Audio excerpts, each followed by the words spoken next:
I'm Jonathan Markley. When I was trained as an historian, we were taught to think of history as just the story of humankind. But if you think about it, there's much more to the story. We should trace our history into deep time, to the formation of our planet, our solar system, even the universe itself. In this series, we're taking a new look at important eras in human history by flashing back at key moments to show how events from deep in time, exploding stars, the clash of continents, secretly shaped the stories we thought we knew.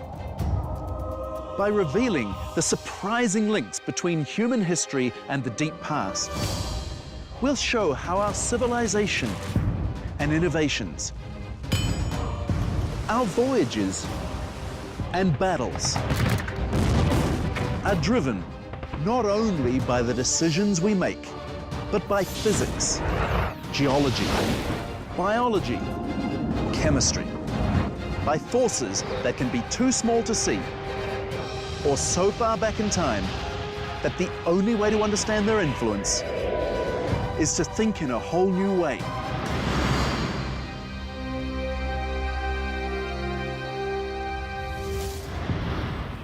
Civilization, it's the hallmark of humanity, the thing that makes us unique among all the species on the Earth.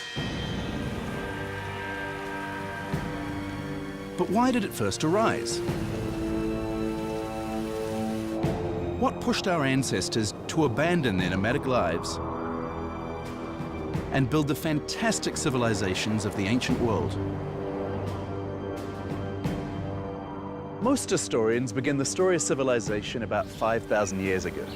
But to truly understand it, we're going to begin at the beginning of everything.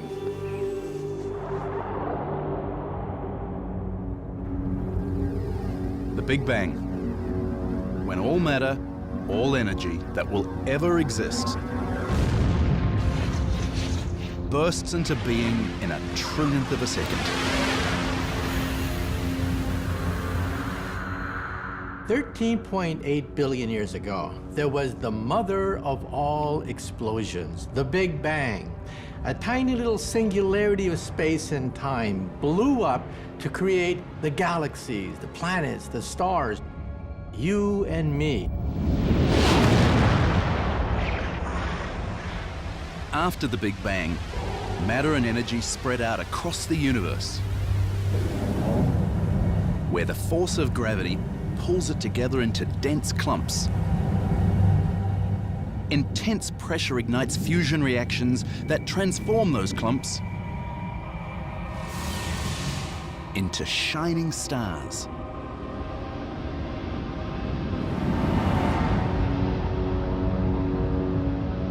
Then 4.5 billion years ago, our sun and the planets around it take form.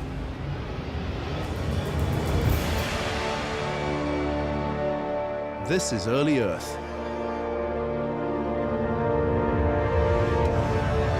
It's a place you would hardly recognize.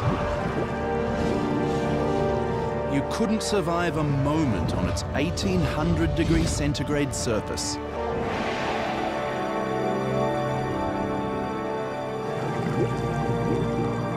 As things cool down and oceans condense,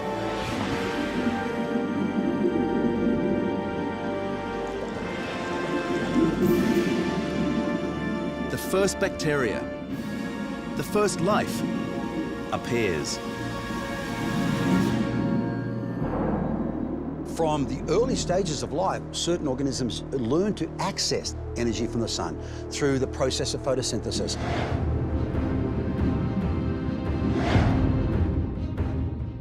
These bacteria begin to pump something into the atmosphere that will make human history possible on this planet.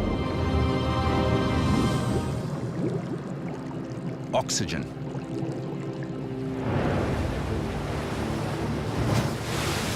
Then, after almost 4 billion years of life on Earth, in a sudden flurry of evolutionary change called the Cambrian explosion, life as we know it bursts into bloom.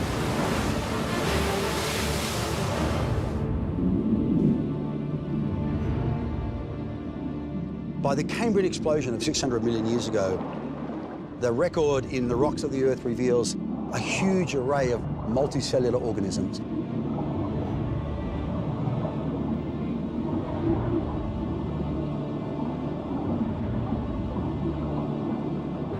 And thereafter, evolution picks up more and more quickly.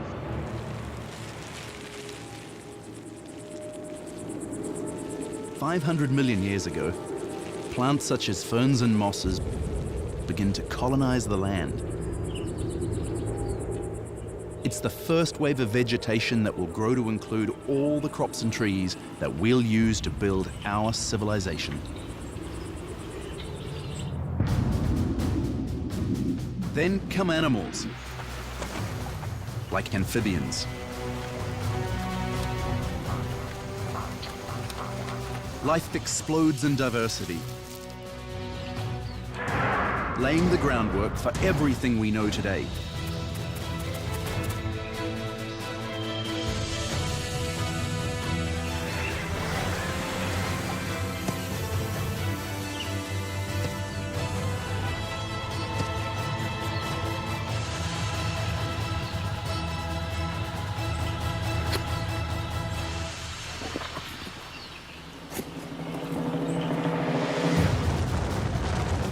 As all this is happening, the land itself is always on the move.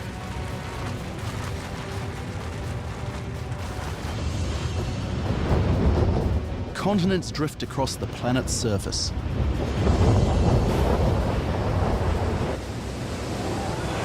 Eventually, they take the familiar shapes on which human history will play out.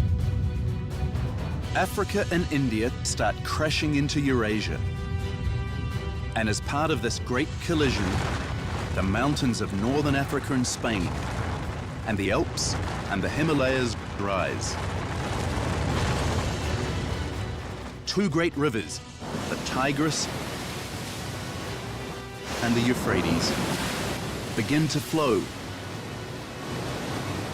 The Persian Gulf and the Red Sea thrust far into the land. And a region we call Mesopotamia comes into being. A region that will play an outsized role in the great drama of civilization that is to come.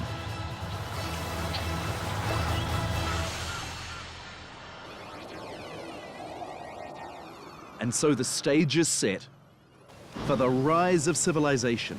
It begins in Mesopotamia 10,000 years ago, when people there figure out a new way to harvest deep time's greatest gift, the ancient energy from the Big Bang, which cooled into matter that was gathered up by gravity into our sun. There, extreme temperatures and pressures initiate nuclear reactions that release energy and radiate it to Earth as life-giving light and heat.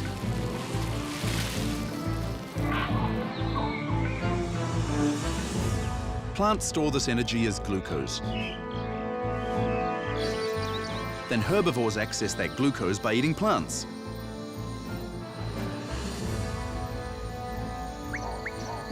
And the carnivores access that energy 2 steps on by eating the herbivores. The story of the universe, the story of life, in fact, is a story of energy. Believe it or not, all the energy that we consume on the Earth today, our cereals and our bacon and eggs, originally came from the Big Bang.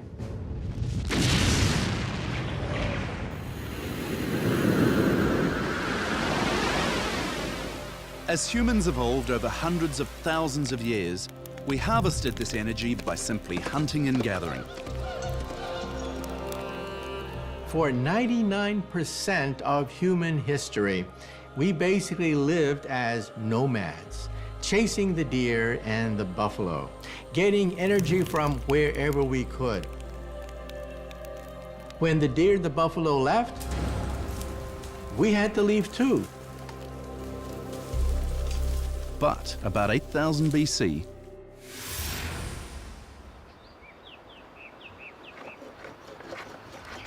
in a few select places, some people begin to experiment with a new way of harvesting energy.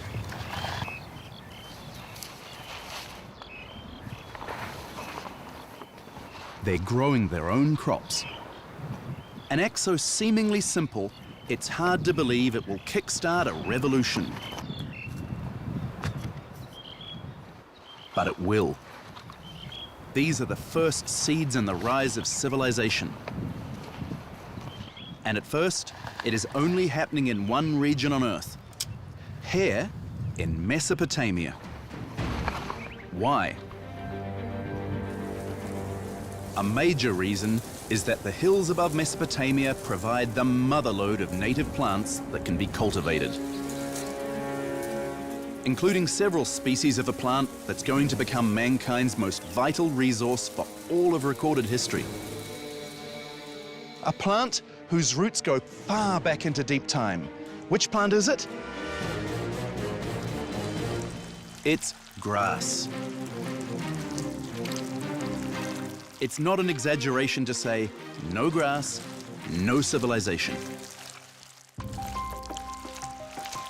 Around the world, every major civilization has been a collaboration between humans and a particular grass. Millet in North China. Rice in South China. In Mesoamerica, corn. In the Middle East, wheat and barley. You don't get civilization without grass. For most of deep time, grass didn't exist. It first arises about 100 million years ago, when certain plants evolved to spread their pollen in a new way. Not through bees or other insects, but through the wind. But once it appeared, grass carpeted the planet. Grass has the ability of being able to spread relatively quickly into ecologies and environments and populate them quite fully.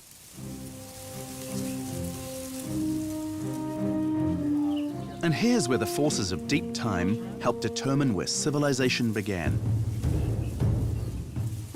For one thing, the hills around Mesopotamia happen to have two kinds of wild grass that are easily cultivated and highly nutritious: wheat and barley. So early farmers here have a major advantage over people elsewhere on the planet. But they still had work to do. So over the centuries, they took an early version of local wheat and they carefully selected it for the traits they wanted. One of those traits is larger seeds. Another is what's called non-shattering seeds, so that when the wheat is harvested, the seeds don't fall off and get scattered and lost. So slowly, over time, by careful selection, humans coaxed this to evolve into this.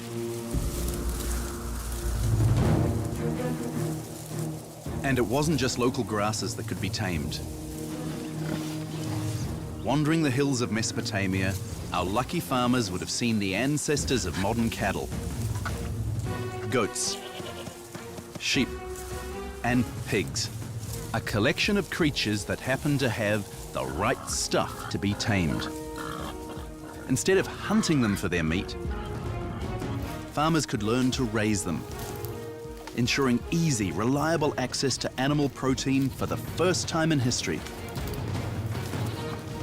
But why were these animals all found in Mesopotamia? Part of it was sheer luck.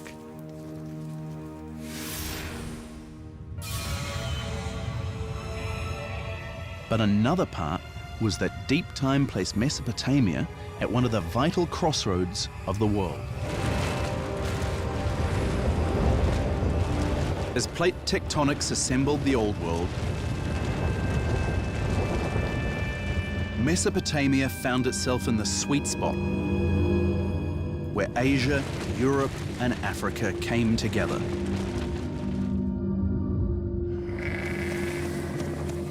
Any wild animal migrating in any direction was likely to come through here. And if it liked these conditions, it stuck around. But what exactly is it about this collection of animals in ancient Mesopotamia that meant they could be domesticated and help humanity launch our first civilizations?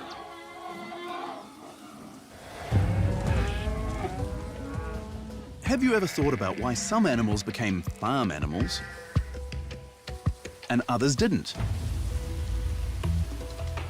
The first part of the answer is that all of our farm animals are plant eaters. And this is key. It's way too expensive to keep and feed animals that eat other animals, much less one that might view you as lunch. So, if you're looking for an animal to domesticate, pick a herbivore. But just because an animal eats grass doesn't mean it can be domesticated. When was the last time you saw someone plow a field with a zebra? Some animals are simply untamable, they're too aggressive.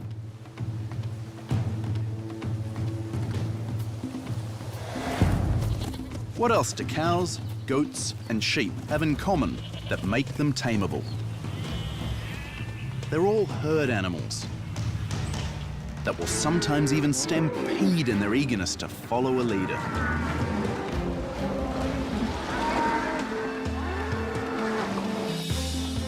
Take that instinct, substitute yourself for the natural herd leader, and you're on your way to turning a wild beast into a very useful animal indeed. But of the hundreds of large mammal species on Earth, only 16 will submit to a human being leading the herd. And so it's truly remarkable that among the select group, 4 of the most important animals that can be domesticated happen to exist in one small region of the ancient world. So thanks to favorable wild crops and animals, it is here in Mesopotamia that humankind begins the journey to farming, which is the key to the civilizations and empires to come.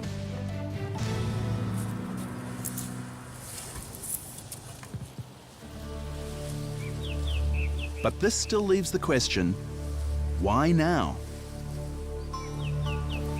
If fully modern humans had been around for 100,000 years, and farming just started 10,000 years ago, what on earth were we waiting for?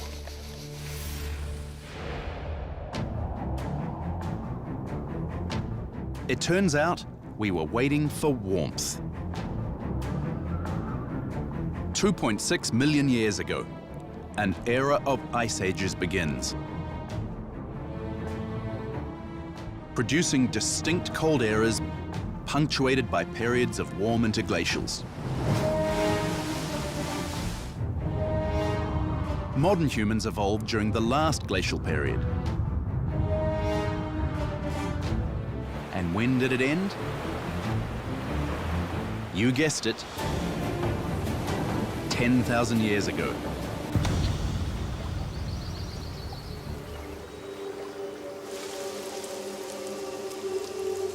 The fact is, plants like warm weather. And it was only 10,000 years ago, when the most recent ice age ended, that conditions in Mesopotamia finally came together in just the right way.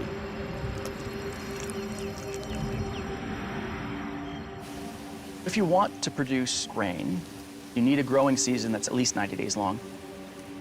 You need summertime temperatures in the mid-20s Celsius.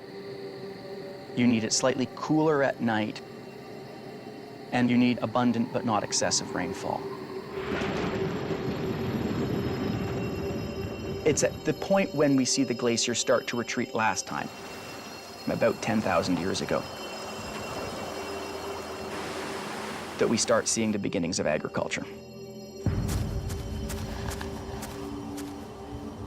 So climate change helps answer the question of why farming started when it did.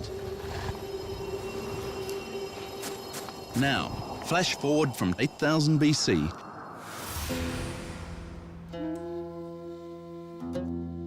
to 3800 BC.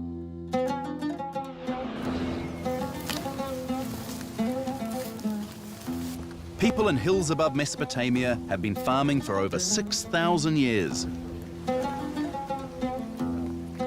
And things have been going pretty well.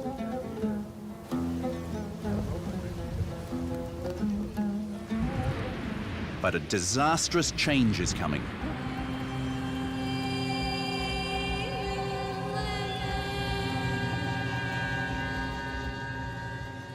There was a general drying out. You didn't have as much the annual rains and floods. There were hotter temperatures overall. A climate crisis that starts around 3800 BC threatens to wipe out Mesopotamia's ideal conditions and bring the farming experiment to an end. The Sahara Desert advanced into former grasslands. And what we essentially see are the early agriculturalists needing to innovate. They need to adapt.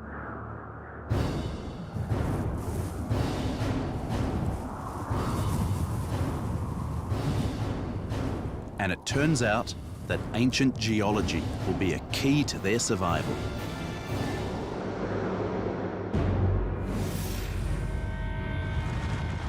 "100 million years ago, as part of the endless process of continental drift, Africa and India began drifting north, crashing into Europe and Asia.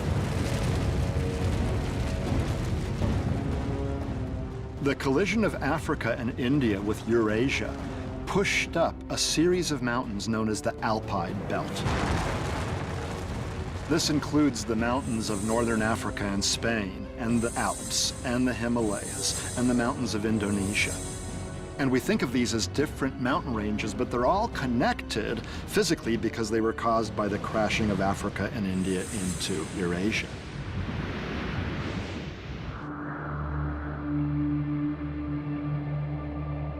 And these mountains are crucial to the rise of agriculture,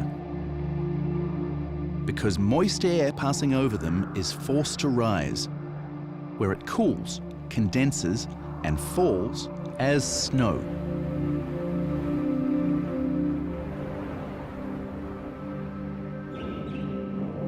Then, during the hot, dry summer months, the snow slowly melts.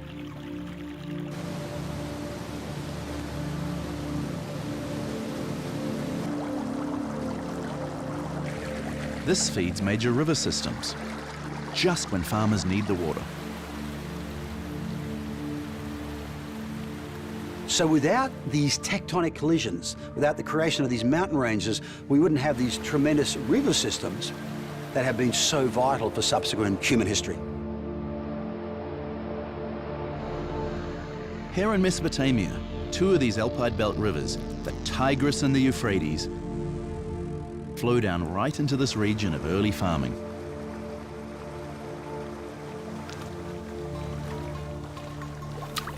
Now, in 3800 BC, as this region dries out, these rivers allow people to create one of humanity's most important inventions, a key stepping stone to civilization.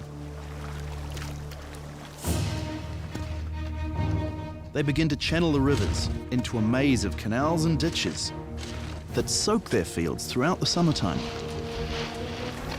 Now they don't need rain, which has become erratic and unreliable. Now all they need is the river.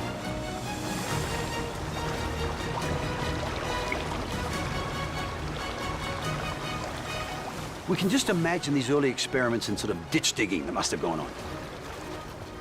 Early on, this is done on a very small scale. And these villages are maybe 10, 20, 30 families, something like that.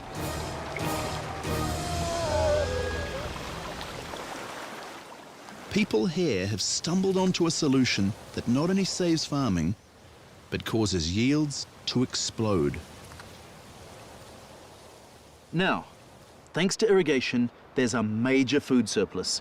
So for the first time in history, some people do not have to spend their entire lives obtaining food.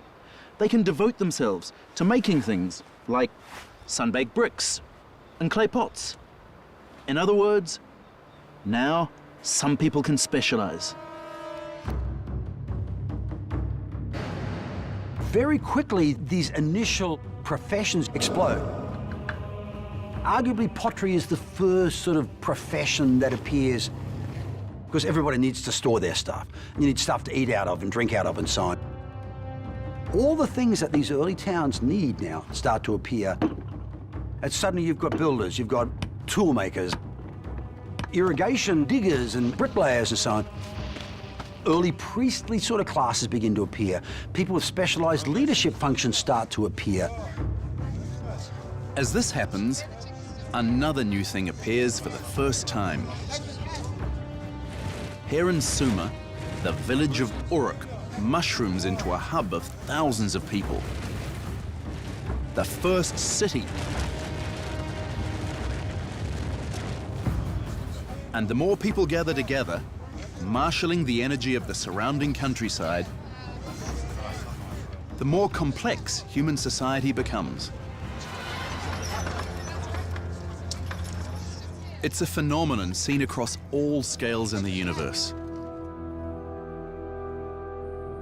The more matter and energy gathered together in one place, the more chances there are for new interactions, for new acts of creation. Whether it's dust and gas, pulled together by gravity into stars and solar systems, or elements gathered together into molecules, these hubs of complexity are what drive the universe forward and make it an interesting place to live.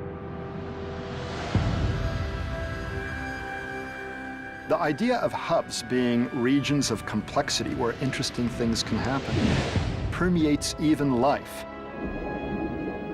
Animals and plants could not have developed had it not been for a lot of stuff coming together and being present in about the same place.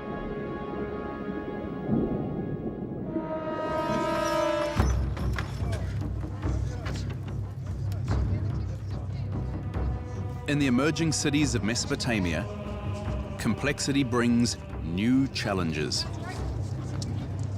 People must find a way to prevent crime, resolve disputes, and pass laws.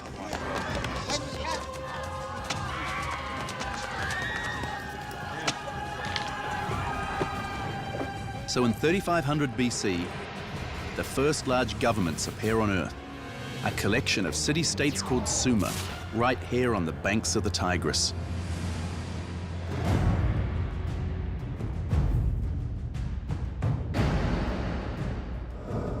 Each city is ruled by a king and an elite of priests, scribes, and soldiers.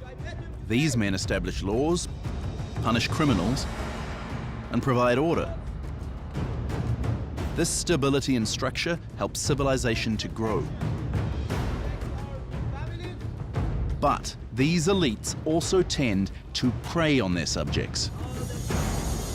So now you get hierarchy. Using the same principle by which farmers herd cattle, people begin dominating other people.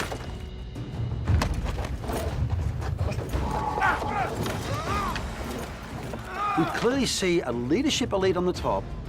Below that, there will be what appears to be a military class, sort of the second tier. Then we'll see the great mass of peasant farmers, and eventually, as conflict increases, we'll see slaves.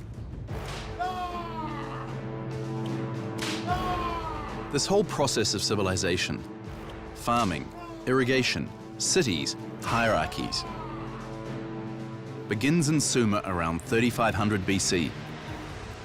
But it doesn't stay isolated here for long. We know just a few centuries later, along the Great Nile Valley in North Africa, the second great civilization will appear, that of ancient Egypt. Further to the east in the Indus Valley, essentially modern Pakistan today, the third great civilization appears. Much further away, on the eastern end of Eurasia, there is another civilization. Initially along the northern river of China, the Great Yellow River, the Huanghe, another hub is appearing. So far, all 4 ancient civilizations cluster in river valleys. The reason is simple. Early agriculture is just too primitive to create a food surplus on rain-watered land. Irrigation is still the only way to go. But humanity is about to break its dependence on rivers. Because around this time, people discover that some of the animals they first domesticated for food have another gift to give. The gift of power. Human beings are relatively weak. Over periods of sustained exertion, we can generate about 75 watts of power. And for thousands of years, we had to rely on our own muscles to get things done. Imagine today if every time you needed to switch on a light and keep it glowing, you had to turn a crank like this. It does the job, but it takes a lot of time and energy. Well, it turns out that human muscle is enough to farm rich river valleys that become naturally fertilized every year. If I stay on a riverbank, which floods every year and brings new soil fertility every year, I, even as a weak, puny little human being, will be able to produce a high level of crops, a high yield on a riverbank.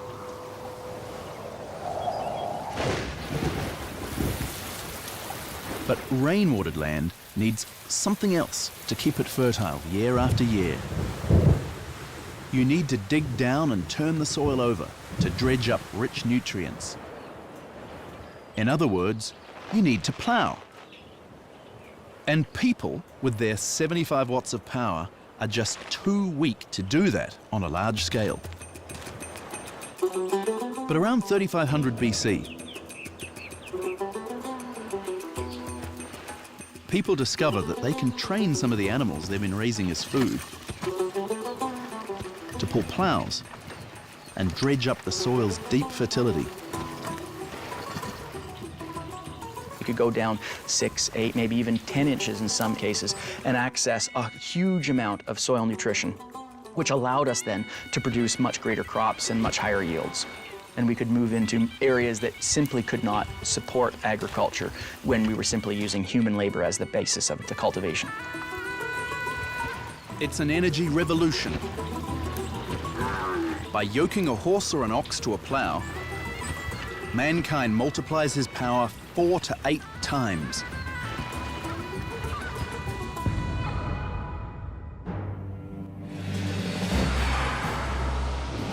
Civilization is liberated from the trap of ancient river valleys and begins to spread. Now, for 1,000 years, the area around Sumer will produce a stream of new city-states, each with their own governments and elites.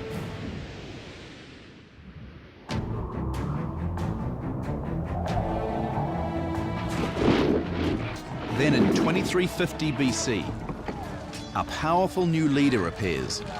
He sparks a revolution that will reorganize civilization, giving it the form it will take in most places right up to the 20th century.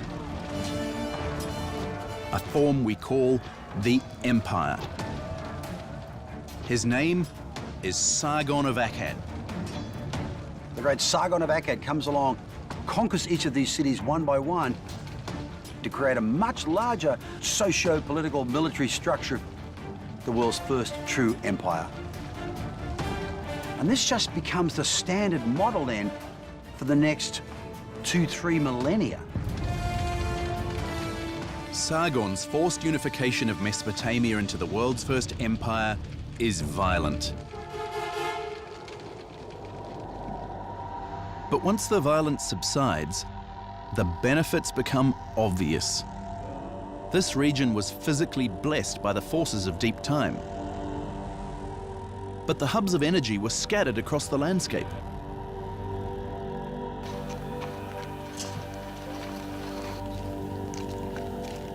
Uniting these individual cities into empires is like networking a bunch of individual computers together. It multiplies their power and increases the exchange of goods, services, information, and ideas. Huge amounts of labor can be mustered to irrigate more land. Trade can move safely across vast areas. And since petty local wars come to an end, empires bring arguably their greatest gift: peace.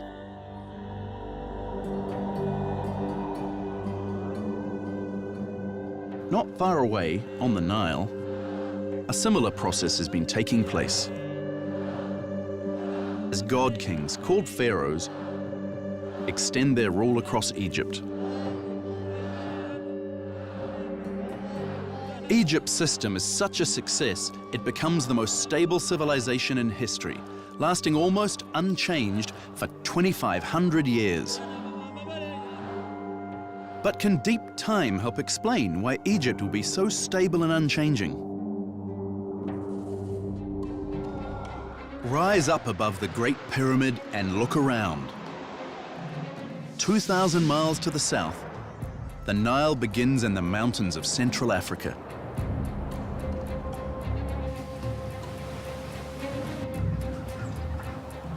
"300 miles to the north, it empties into the Mediterranean Sea. On either side stretch harsh deserts. All of this is a function of how Africa crashed into Europe, a process that began 100 million years ago. And a byproduct of this deep-time geology will help Egypt's rulers keep their land united for millennia.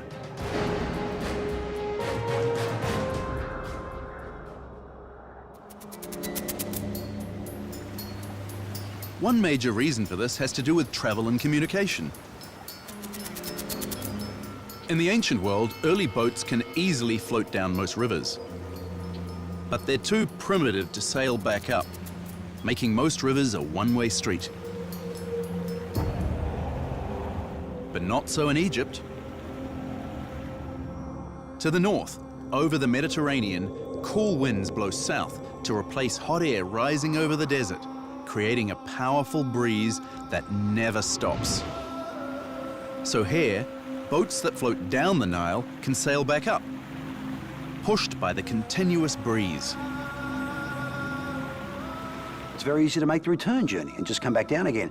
So trade and exchange, connections, if you like, between Upper and Lower Egypt are facilitated through geology. Meanwhile, deserts on either side act as great walls to protect Egypt from invasion. Here's this Nile civilization sealed off through its quirks of geology and geography, enjoying millennia of relatively uninterrupted, peaceful, successful civilization. Quite extraordinary.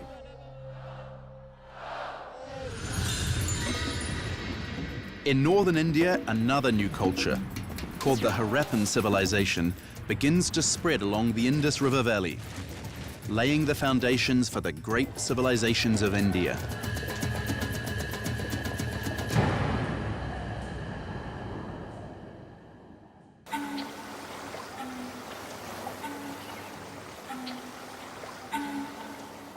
And finally, along the Yellow River in China, a fourth great civilization is taking shape. The same basic pattern repeats itself in China at roughly the same time. It starts building cities, it develops agriculture along a similar pathway in terms of having large-scale irrigation networks. But thanks to a quirk of deep time, China will forever develop as a world apart.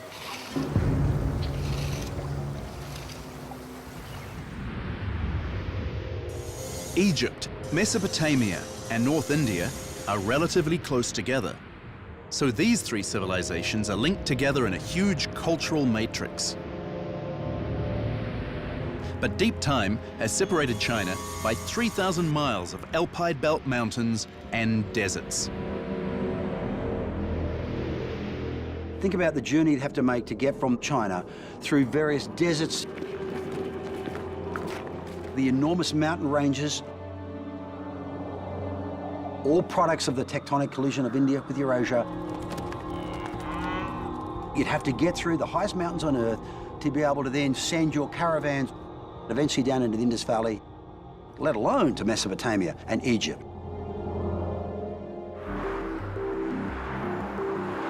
China's isolation is illustrated by a major difference between East Asians and everyone else on Earth. And it has to do with how people write. In both the Middle East and in China, writing begins as pictographs and hieroglyphs, in which things and ideas are represented by thousands of individual characters. But Middle Eastern scribes eventually reduce writing to a mere 30 phonetic symbols, or even less, making it very simple. Phonetic alphabets are quickly copied across the Middle East and India. But thanks to their Alpine Belt isolation, the Chinese are unaware of this. So even today, throughout the Far East, people still have to memorize thousands of different characters in order to read and write. Geographical isolation leads to the emergence of two profoundly different ideas about what writing should look like. Both equally rich, both capable of incredible expression, but both profoundly different, it appears, in purpose and in actual structure.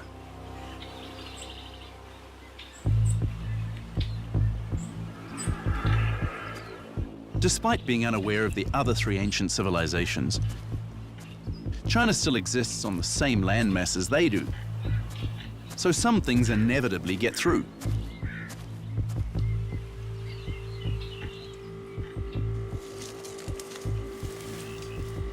Take a crop that is actually Chinese, the orange.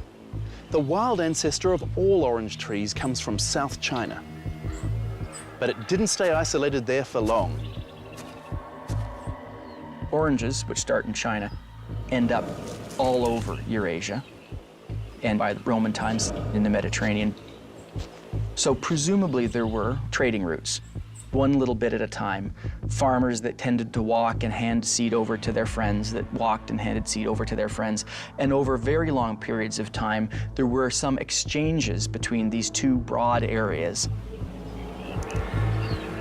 Across Eurasia, this happens again and again, with food, technologies, even ideas. Each great civilization reaps the benefits of everyone else's innovation. So for the next 3,000 years, all four great old world civilizations will march forward at roughly the same level of development. But things will play out very differently for the civilizations arising across the Atlantic Ocean in Central and South America.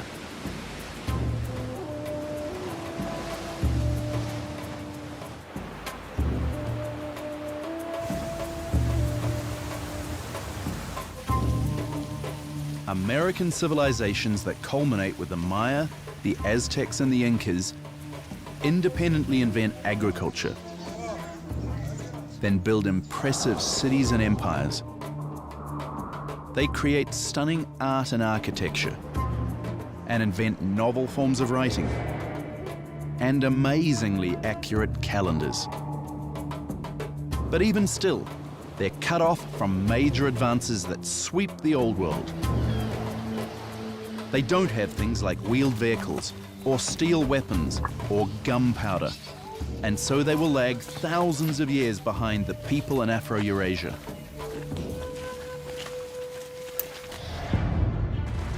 Can the breakup of the ancient supercontinent Pangaea help explain why the old world got a jump start on the Americas?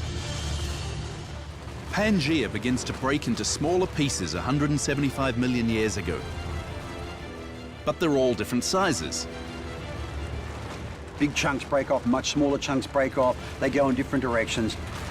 Eventually we end up with what we'd call the Eurasian landmass, if you like, which is a very big chunk of continent, enormous. Once India and Africa also drive into that landmass, we've got this vast world zone that we'll call Afro-Eurasia. At almost 33 million square miles, Afro-Eurasia dwarfs any other landmass. And humans will discover that for life in general, and civilization in particular, size has its advantages.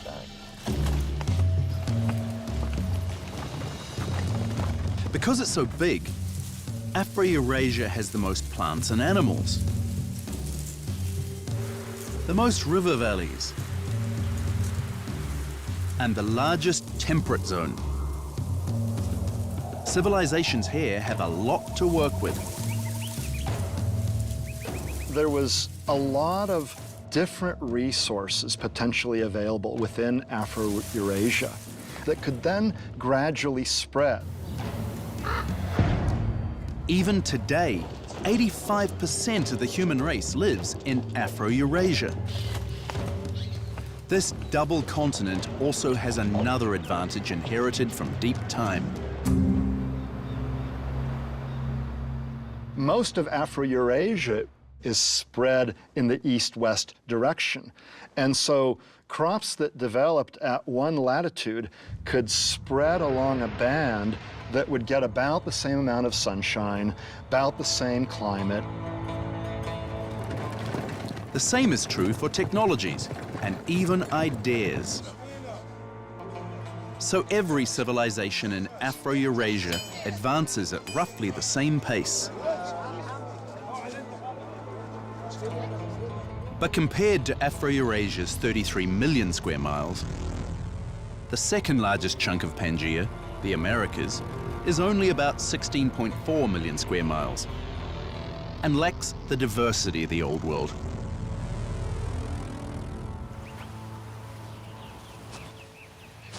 As far as the grasses were concerned, the early Americans had no wheat, no barley, no rice, no millet.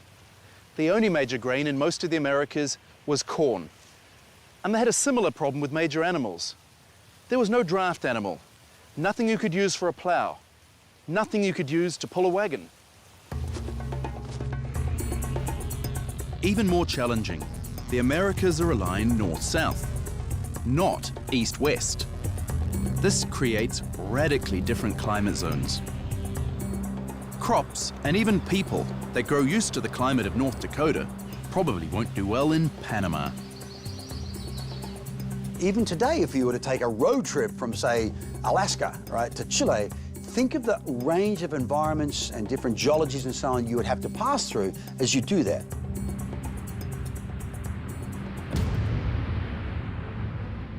Still, as civilizations first arise in both the Old and New Worlds, the amazing thing is not how different they are, but how alike.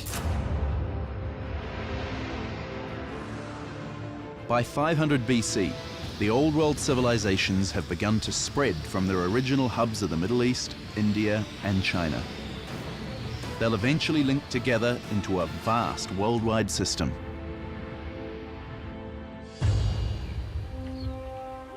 That system was rooted in history's greatest revolution, the invention of farming,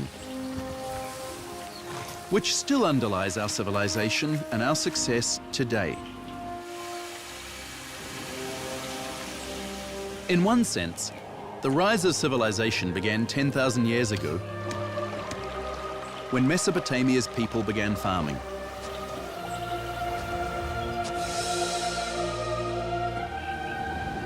But in another sense, agriculture and civilization have roots going back much further.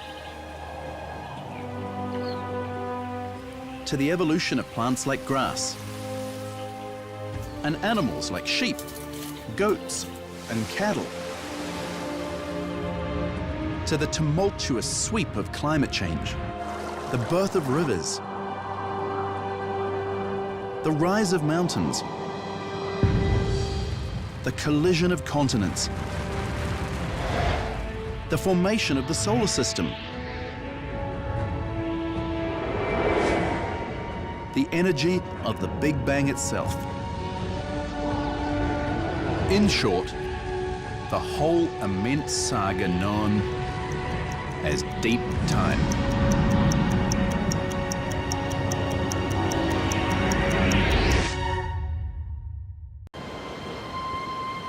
600 years ago, men from Europe set out in wooden ships and ushered in the Age of Discovery.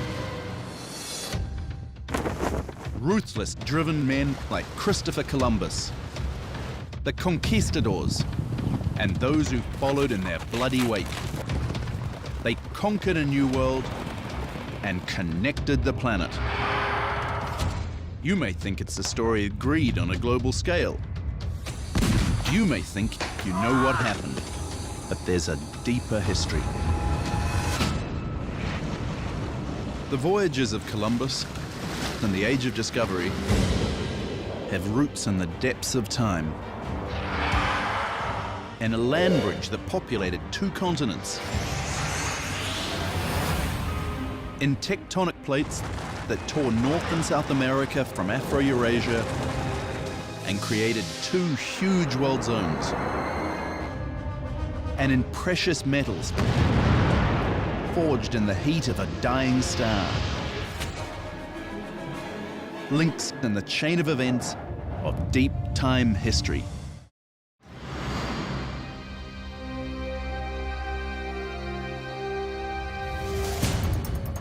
We live in a connected world, exchanging information at the speed of light across oceans and continents. Everybody knows that.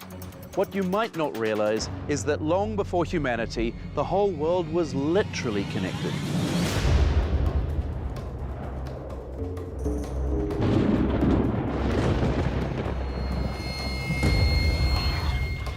The Earth never stays still.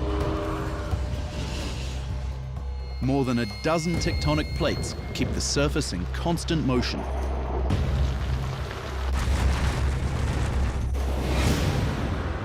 $1.1 billion years ago, all the Earth's surface is connected in the supercontinent Rodinia. Over the next 10 million centuries, the planet's jigsaw pieces move apart and reform into new supercontinents. First, Pannotia. And after that breaks up, the supercontinent Pangaea.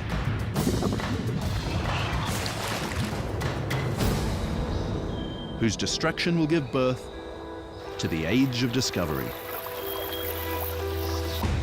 Because some 200 million years ago, plate tectonics began to tear Pangaea apart. Over tens of millions of years, Europe breaks away from northern Africa. The eastern half of Africa is torn away to form South America. In another 250 million years, these continental jigsaw pieces will once again form a single landmass. But for now, the world is segregated into 2 major and very different zones. In one world zone, Afro-Eurasia. The linked continents of Africa, Europe, and Asia. 57% of the landmass of the world. With more people, more animals,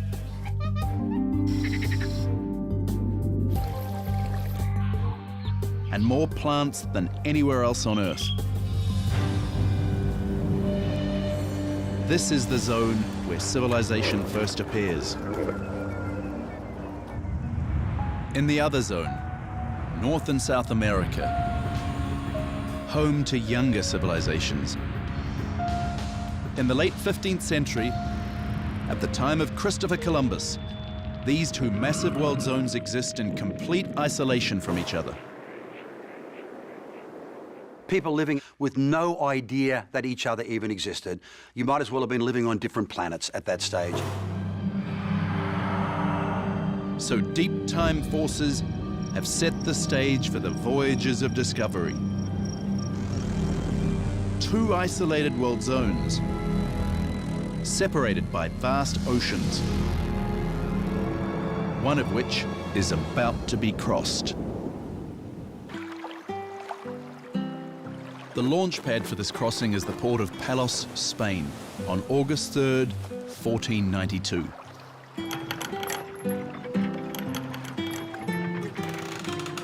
an Italian mariner named Christopher Columbus is about to set sail. His plan?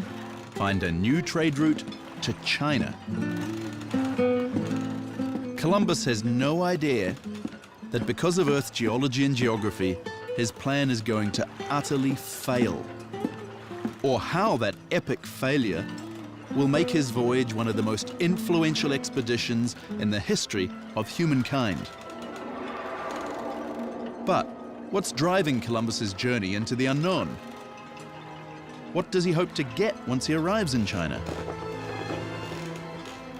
Believe it or not, an insecticide.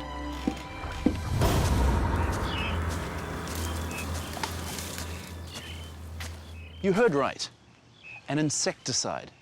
It all starts about 150 million years ago with the evolution of this plant known as Piper nigrum. It first grew in the mountains of India where there are a lot of pests. And to survive, a plant needs to defend itself. So, Piper nigrum evolved a special molecule to do just that. A combination of the common elements carbon, hydrogen, oxygen, and nitrogen. The molecule is called piperine. It's lethal to bugs, but it doesn't kill us. We're too big. It just gives us a bit of a spicy kick. You eat it all the time. It's better known as black pepper. And in 1492, wealthy Europeans can't get enough of the stuff. Black pepper was the most valuable product out there. But because of the forces of deep time, black pepper isn't easy for the European elite to get. Stand outside on a moonlit night and look up. What could the moon possibly have to do with where pepper grows? To find out, we need to turn back the clock to when there was no moon. 4.5 billion years ago. There's no moon in the sky, and the Earth is still forming. Then, We think that an object, perhaps an asteroid roughly the size of Mars, plowed into the Earth.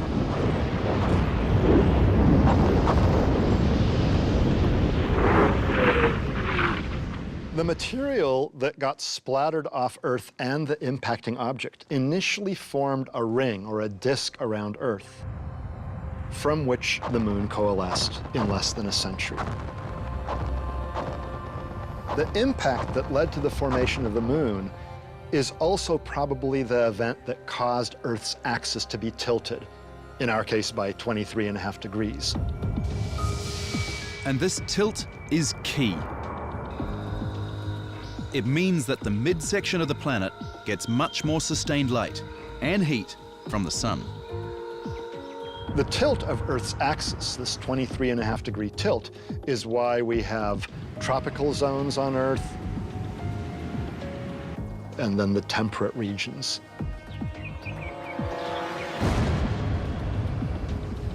So after a cosmic collision creates the tropics, plants evolved to survive there. And only there in the case of spices like black pepper, which generally needs to be planted in soil with a temperature between 75 and 85 degrees Fahrenheit. So if you're not living in Southeast Asia and you really want pepper, you can't just produce it yourself. You have to buy it in from that area. And because deep time has created an uneven distribution of resources, humans have to create networks of exchange to bridge the distance to get what they want. So, before Columbus, how did Europeans get their black pepper? Let's zoom out for a bigger picture view of the world as it existed when Columbus was born.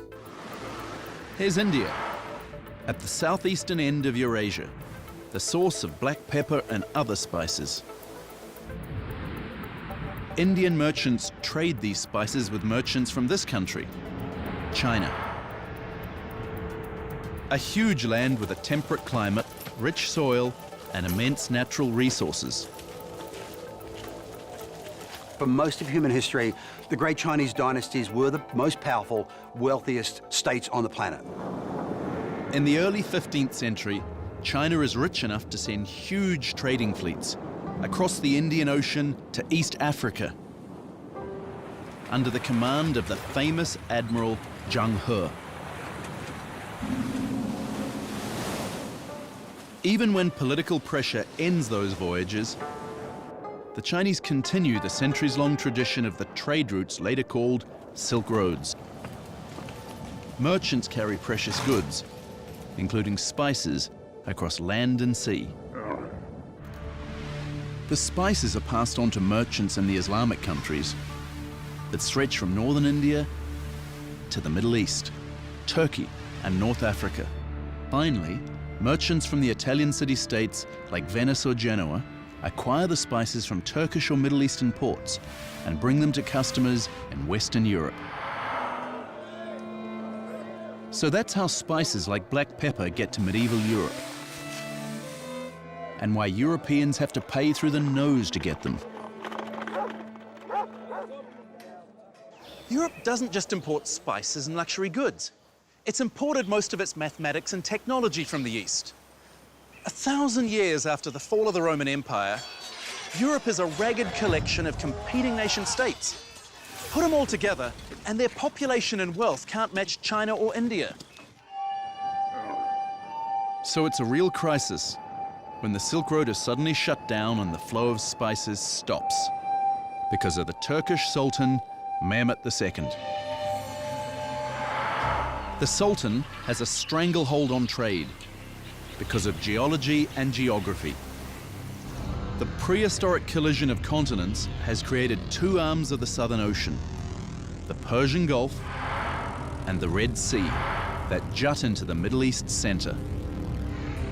While the Mediterranean washes its northern shores and the Black Sea stretches along Turkey's coast. So Turkey is perfectly positioned to strike at the heart of East-West commerce. By assaulting Constantinople and other Christian ports and cities in the region, the Sultan shuts the Silk Road down. Evidence of what happened still exists in a certain building in Istanbul. It has a Greek name, Hagia Sophia, or Holy Wisdom. Today it's a museum. It was originally built as a church, the most famous Christian shrine of the Byzantine Empire, when Istanbul was called Constantinople. But along with the Christian iconography, there are quotes from the Quran. That's because the church was transformed into a mosque when the Sultan captured it in 1453. And this causes a shock wave across Western Europe because Constantinople is essentially the gateway between Europe and the Orient. It's the place where spices and other exotic luxuries from the Orient enter Europe. But one country in Europe has already been planning to get around the Silk Road. A country that was considered insignificant even by European standards.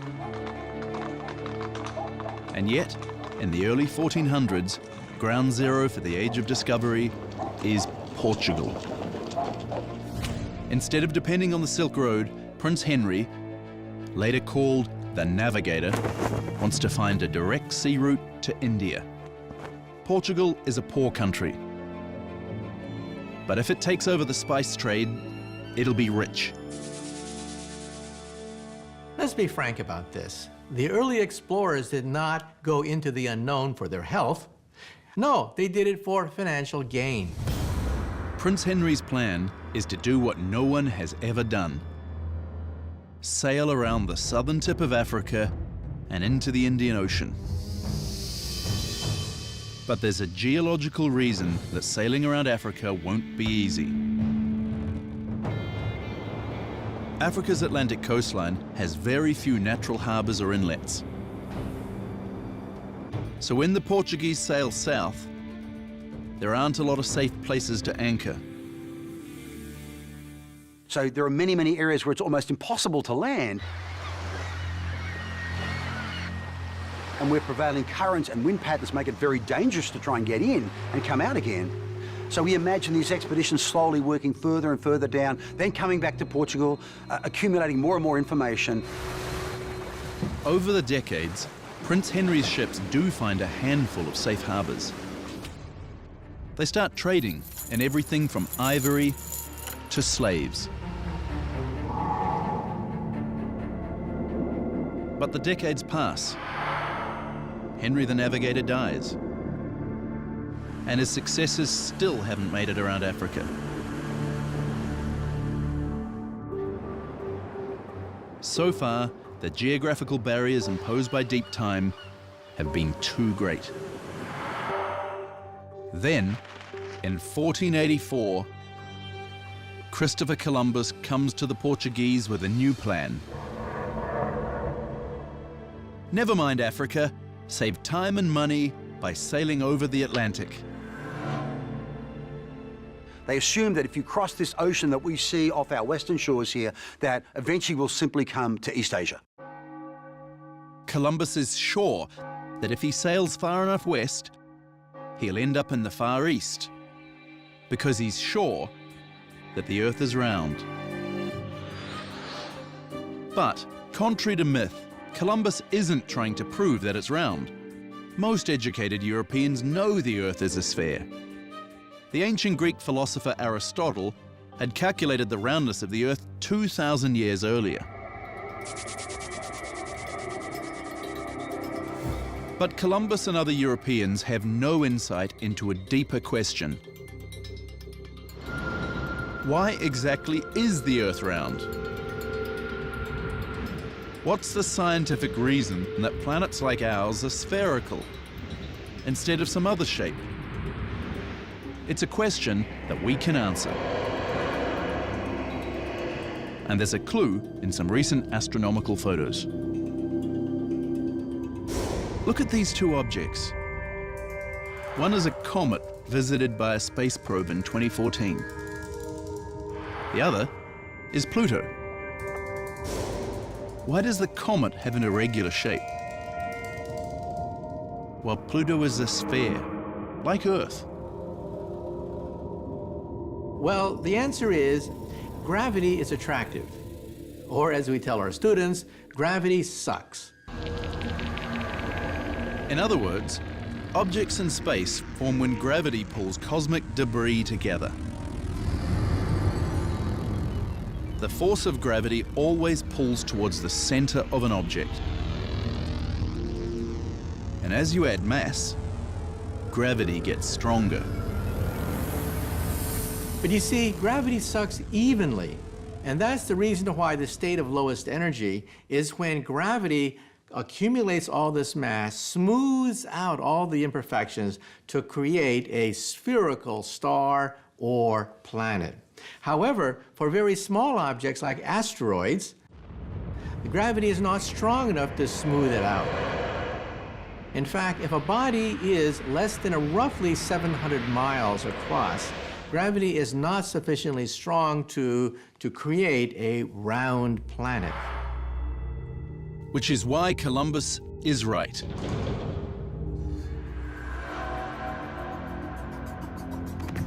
Nevertheless, the Portuguese pass on his plan.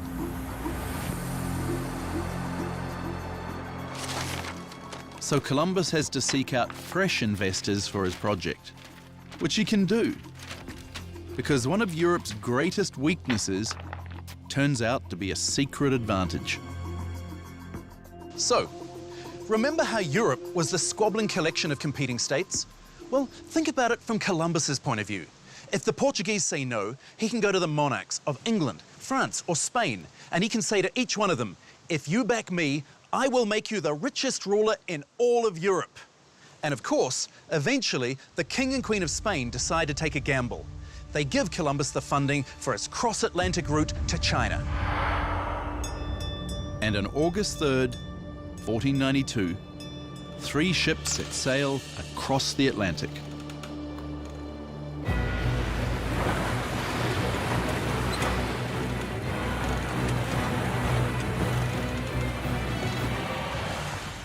Now, from a limited point of view, you have an Italian commanding a Spanish commercial venture that's trying to get an economic advantage over the Portuguese.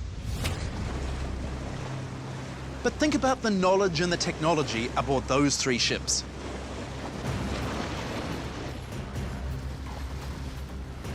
Columbus has studied cartography from ancient Greece and Rome that's been preserved by Arab scholars and translated back into Latin.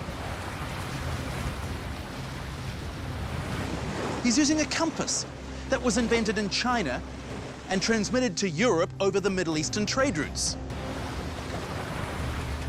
From the perspective of deep time history, Columbus and his men represent the sum total of all the extraordinary knowledge and innovation of Afro-Eurasia.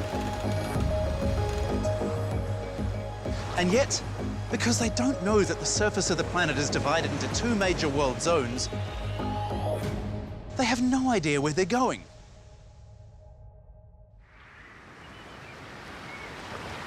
But in spite of that, because of the shape of the Earth and geological forces unleashed tens of millions of years before, these three ships from Afro-Eurasia find land.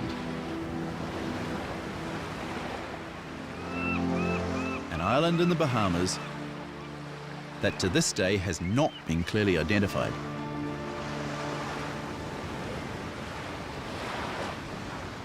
It's the 12th of October, 1492.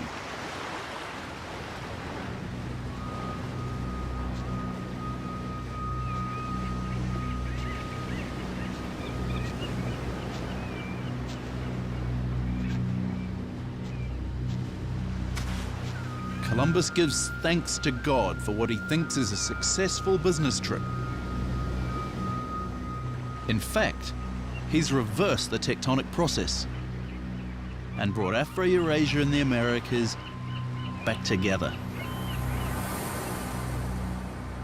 The world is reconnected.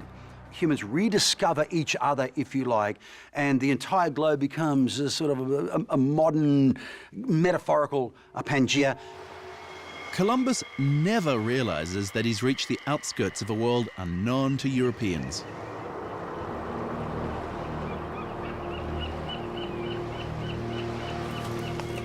He thinks he's somewhere near India. And he calls the people he encounters Indians. In fact, these islanders are the Taino. And like Columbus, they came from Afro-Eurasia.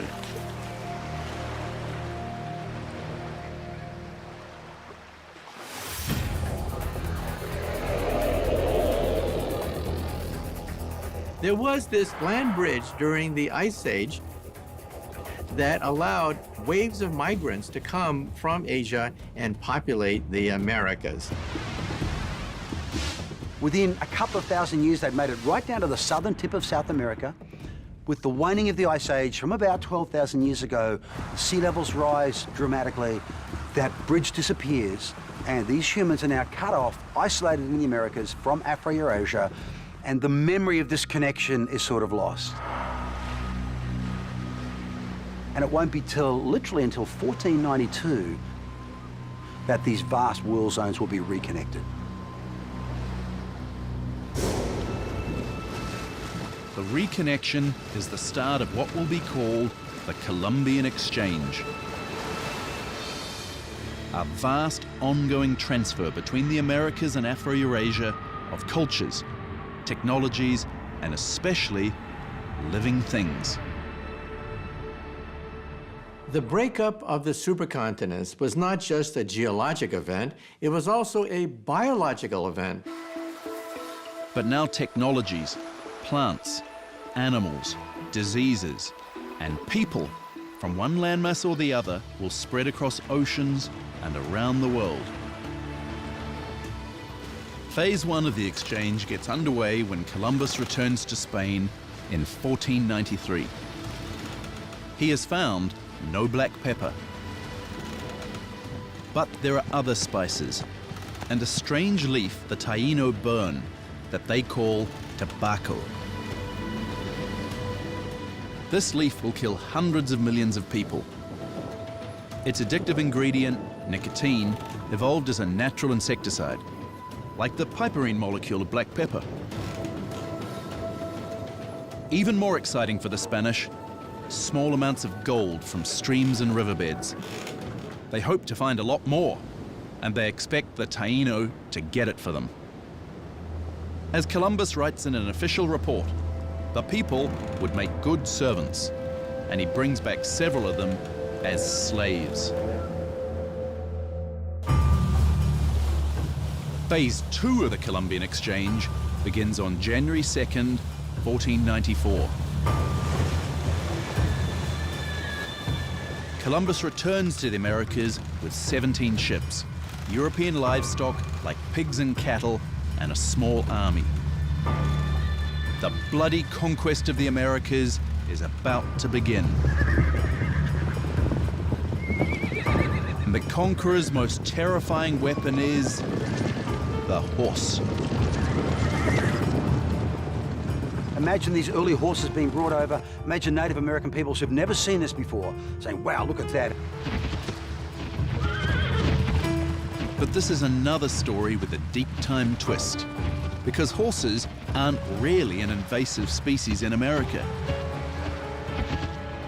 In fact, they're completing a 7,000-year round trip.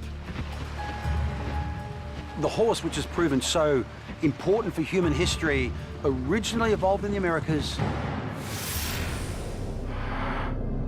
Evolved and then disappeared, possibly hunted to extinction by the Taino's Ice Age ancestors. But some horses escaped to safety over the bridge to Eurasia before the seas rose again. Those prehistoric horses spread throughout Asia and Europe, where they were domesticated, bred, and crossbred.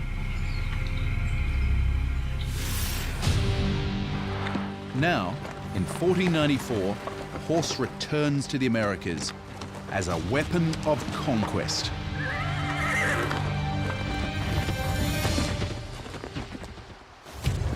Horses carry the Spanish who follow in Columbus's path into Central and South America, where they find a new world of powerful civilizations.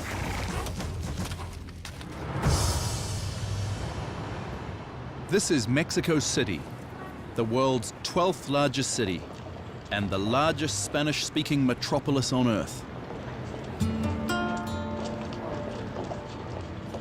It's a hub of commerce and culture, but in the middle of the city is what remains of a great temple. Mexico City is built directly over the ruins of another great city, Tenochtitlan, the urban center of the Aztec Empire in the early 1500s, 5 square miles, with a population of 200,000, 4 times that of London at the time. And it's not just the Aztecs. The Americas are home to other powerful empires and kingdoms, including the Maya and the Incas. And the Spanish conquistadors don't have an easy time bringing them down. At least, not at first. Case in point, one summer night in 1520.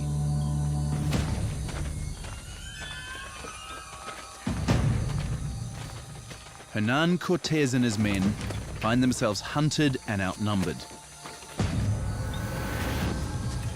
Chased into the side streets of Tenochtitlan, where the spaces are too narrow to make use of their horses.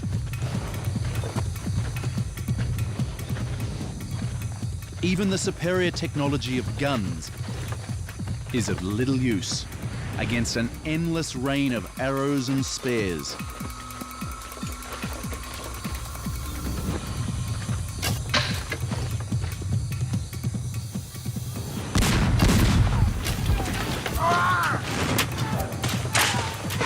But as the Spanish flee with as much gold as they can carry, they leave behind, without knowing it, a weapon more powerful than gunpowder, horses, or steel.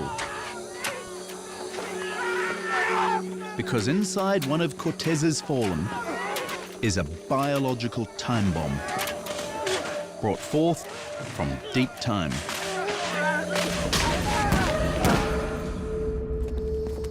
And months later, when the Spanish and some anti-Aztec allies return to Tenochtitlan, they find the city in disarray and the streets littered with the dead. Smallpox is the beginning of the end of the Aztec Empire. The disease spreads throughout Central and South America. The result is often catastrophic. But why are the European diseases like smallpox and measles so instantly deadly to the peoples of 16th century America? In a way, it goes back to the horse. Horses and other large mammals were never domesticated in North or South America, because by the time the descendants of Asian hunters settled down and developed civilization in the Americas, most large mammals had died out. But look at this farm on the other side of the Pacific. For thousands of years, people all over Afro-Eurasia lived with their domesticated animals. Animals that often carried pathogens inside them. Over tens of centuries, these diseases kill hundreds of millions. But over the centuries, Afro-Eurasians develop some limited immunity. For the people of the Americas, immunity consists of two oceans. Early migrants to the Americas found themselves then sealed off in this huge world zone, and the diseases of Afro-Eurasia were in no way able to make their way into the Americas. But when people cross the water, so do their pathogens. In just over a century after Columbus, between 50 and 95% of the America's native population dies. Some groups have descendants in the 21st century. Others die out completely. Remember, European states that are tiny in comparison to these great imperial states of the Aztecs and the Inca. But because the Europeans have got guns and they've got steel and they've got diseases, they're quickly able to conquer these very impressive civilizations and the cultures of North America as well, and turn these into great sort of areas of resource acquisition for Europe. Resources that Europe will then use to finance its conquest of the rest of the world. Over the next 400 years, the Americas are utterly transformed by new invasive species from Europe and Asia.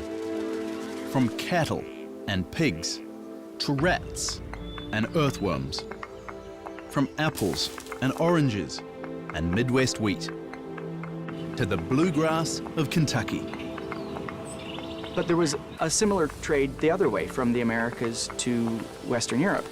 And so what we see is a huge export of crops and livestock from all corners of the world to all corners of the world, thus radically transforming the ecology of the entire planet.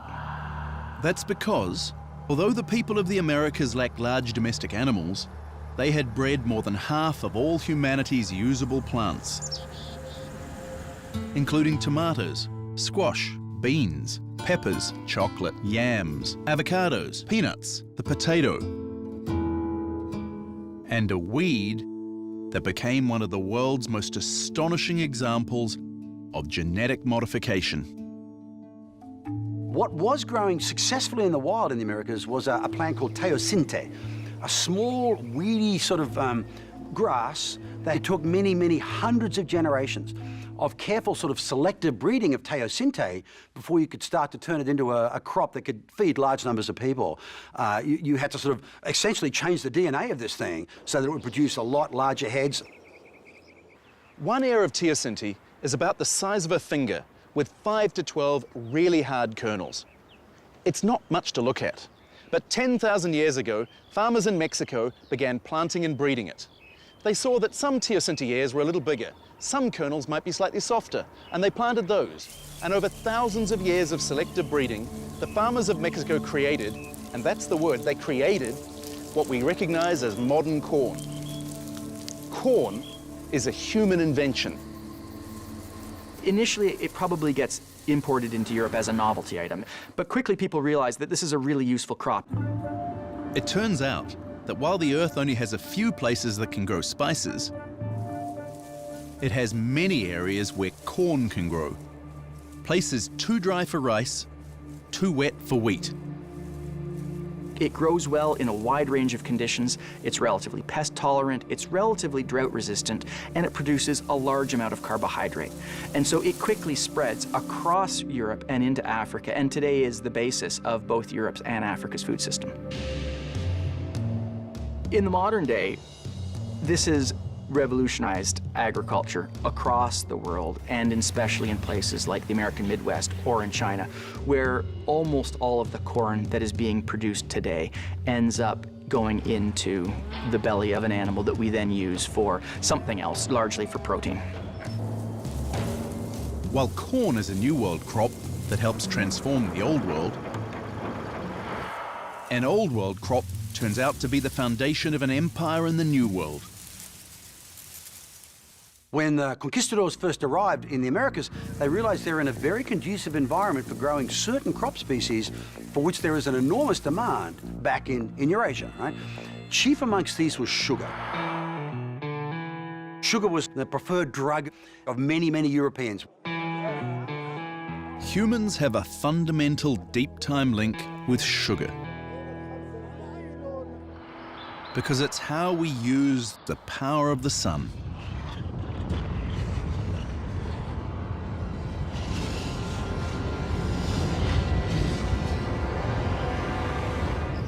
Through photosynthesis, plant cells use water and carbon dioxide to turn solar energy into oxygen and sugar molecules. Simple sugar molecules are the basis for glucose, which provides energy for living cells. So we've evolved a sweet tooth, chemical receptors that make us want this energy source that we need. An early Homo sapien that had a strong motivation for sugar might have been healthier, might have been fatter, might have survived the winter better and gone on to have more children. And over time, this sort of evolutionary process would have bred a craving for sugar in us that we have still today. Sugar plantations spring up in areas where there's no gold to steal. Parts of Brazil, the islands of Jamaica, Barbados, and elsewhere. Through exploration and conquest, Europeans have now seized something that the deep-time history of the planet failed to give them: their own tropics. At first, these tropical plantations are worked by enslaved local peoples. But as we've seen, they start dying out from European diseases. So the sugar growers solve their labor shortage by importing slaves from Africa. Prince Henry the Navigator had started the slave trade between Africa and Europe in the 1440s. Now it becomes one of the biggest businesses of the entire Columbian exchange. Over the next 350 years, more than 10 million Africans will be shipped to the New World to work the sugar plantations of Brazil and the Caribbean. And then other plantations growing tobacco, rice, coffee, and cotton to supply the world. If this looks like the beginning of globalization, that's because it is. But the substance that really connects the globe, linking countries around the world in a network of trade, isn't a tropical plant, but a precious metal. Buried deep inside this extinct volcano in Bolivia, known as Potosi. It's not gold, as you might think, but silver. One of the great discoveries that the conquistadors, the Europeans, make is the availability of a huge mine of silver at Potosi. The Europeans are very quick to exploit it. But from the view of deep time history, the silver didn't really come from Potosi, but from the death of an alien star.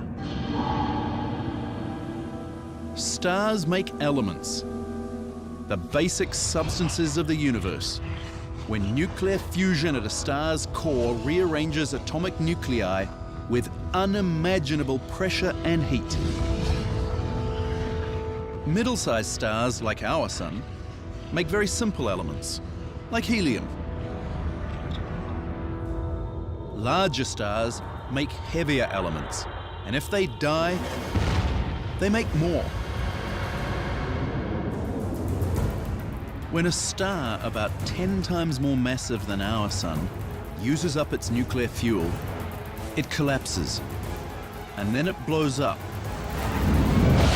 in an explosion 100 million times brighter than the Sun, creating even more elements and shooting them out into space. If the star is massive enough, one of those elements is silver.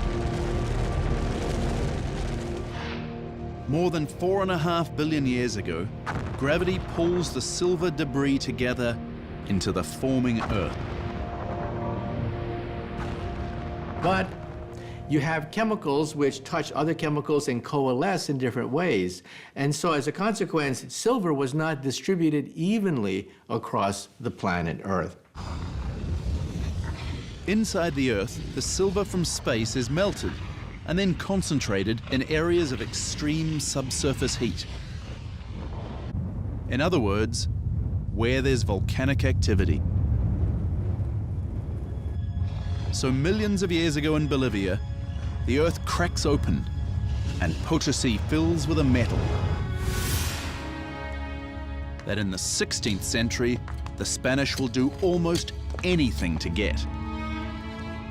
When silver was discovered in the New World, that gave incentive for the conquistadors to complete the process of conquering the New World. So, believe it or not, events that took place maybe 5-6 billion years ago affected the history of the Americas billions of years later.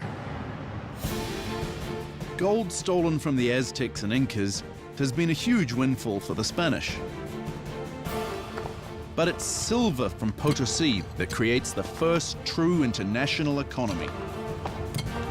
That's because between the 1550s and 1800s, 85% of all the silver in the world, from the Americas to Afro-Eurasia, flows from this one mountain. And most of it flows to one country, China. That's right, China. A few years after Columbus landed in the Bahamas, our old friends the Portuguese finally made it around Africa to India and then China. Once Portugal opened the door, other European countries quickly found their own ways into the Chinese markets. Spain established trade routes from their new territories in the Americas. And by the late 16th century, they're buying Chinese goods with the first global currency. The purest silver coins in the world, silver from Potosi, shipped to the mint in Mexico to create the silver dollar. Silver is then turned into coins or ingots. This is then shipped on Spanish galleons across the Pacific to the new Spanish colony in Manila in the Philippines. From there it goes on to China to pay for the still highly in-demand Chinese luxury goods. So this extraordinary creation of a supernova becomes the key medium of exchange during this early modern period, this age of discovery, and really marks the beginning of genuine commercial globalization of the planet. 500 years later, a lot of Potosi's silver has run out, and the Mexican dollar is no longer a world currency.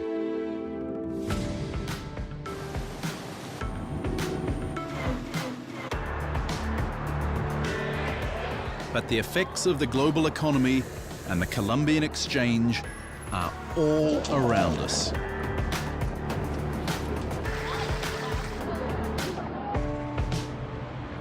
Take a look at this very common modern meal, You could call it the Old World, New World combo.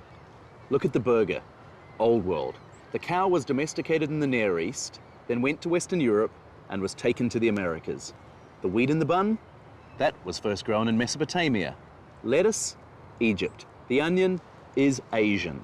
But the tomato on the burger and in the ketchup comes from Mexico. And these French fries, New World potatoes named for an Old World country. The soda has sugar, which was originally from Papua New Guinea in the South Pacific. It spread through India to the Middle East, where Europeans acquired it and cultivated it in the New World. Oh. And here are packets of salt and black pepper. The precious exotic spice from the East that jump-started the Age of Discovery. It comes free with your meal. So today we produce black pepper on very large plantations at an industrial scale. And the costs of producing the black pepper are very, very small. And the costs of shipping this product on large container vessels is totally insignificant. More inexpensive food for more people? That's one of the legacies of the Age of Discovery. Other parts of that legacy are very dark indeed. Violence, racism, slavery, even genocide. But there's something else to be said for the Age of Discovery. It altered forever the way we understood our place in the universe. There's a very clear link between the discoveries of these different regions, extraordinary landforms, lifeways and so on, and what becomes the great scientific revolution, very much driven by trying to make sense of these extraordinary discoveries. Plunder and financial gain. That's why the early explorers risked their life to go to the New World. But eventually, a transformation took place. More and more adventurers and people who are just curious began to embark upon these great adventures, the most famous of them being Charles Darwin.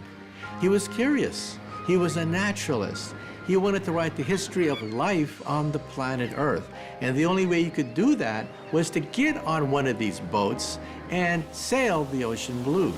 And so we begin to realize that even though originally the spirit of exploration was the spirit of looking for profit and commercial gain, eventually people went because they were curious about the world. It was the age of discovery in the truest sense of the word.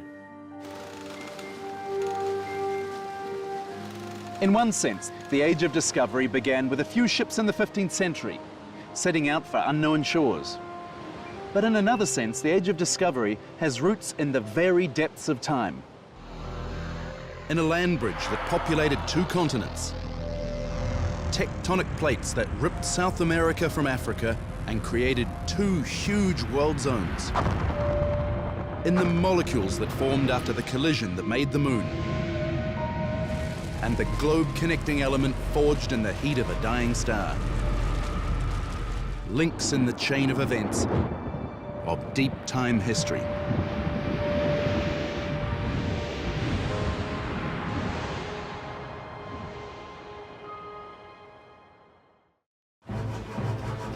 The Industrial Revolution. It changed everything, from the way the world works, to how nations wage war.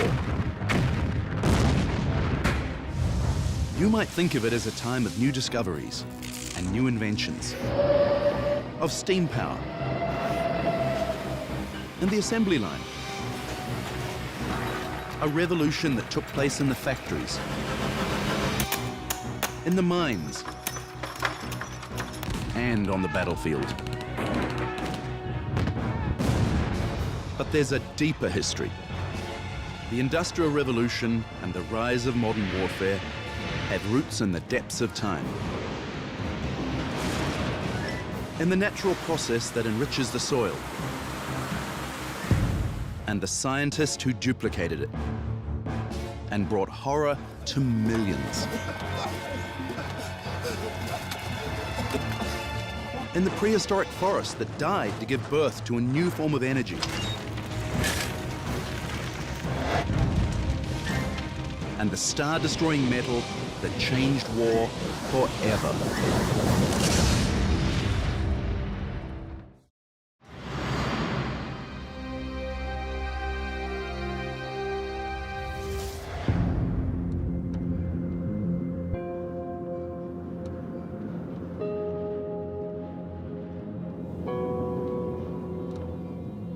Imagine what it was like when people were working here. In steel mills like this, metal was turned into tools, building materials, even deadly weapons. This place was part of the Industrial Revolution. It was an age of transformation, with men like Henry Ford, who changed the way people worked and lived. You might think the Industrial Revolution is over, but as you'll see, it's a story that's still going on, because the Industrial Revolution is the story of energy, where to get it and how to use it.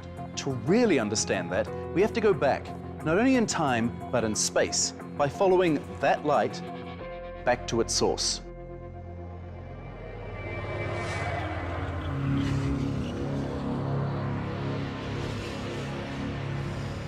The Industrial Revolution really starts here, in the roaring heart of the sun. That heart is a fusion reactor about 100,000 miles across. Here, as hydrogen is transformed into helium, trillions of packets of electromagnetic energy called photons are created and released. The photons shoot outward from the solar core, but run into an obstacle course of electrons and ionized atoms. 400,000 miles of them. Getting through this logjam of charged particles takes about 100,000 years.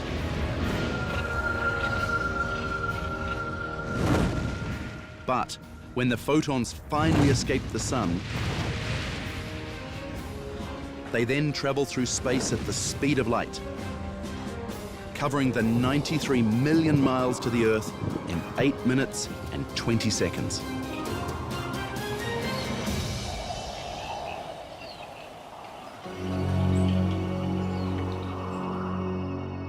About 390 million years ago, the photons from space interact with something new on Earth.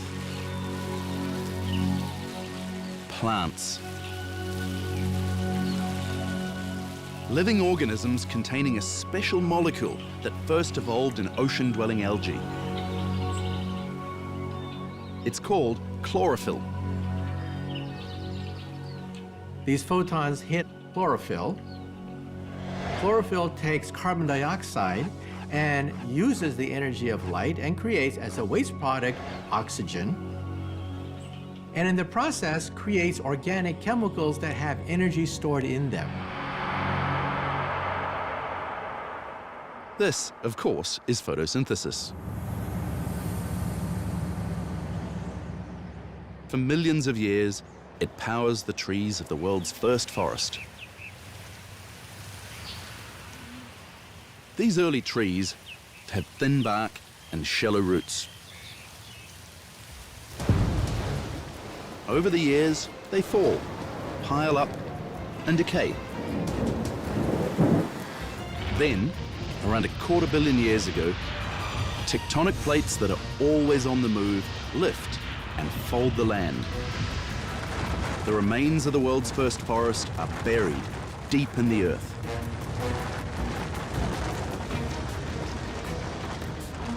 Tectonic plates shift 4 million square miles of landmass more than 3,000 miles north, forming the continent of Europe. As glaciers advance and retreat, seas fall and rise.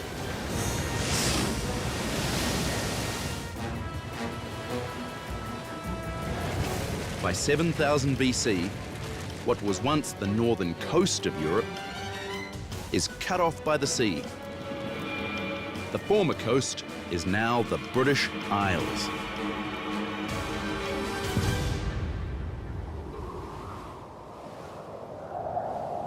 Britain, once a tropical land, is now a colder place, filled with a different kind of forest. new photon-powered trees like towering pines and sturdy oaks. Trees with strong, thick trunks. Which is why they were cut down.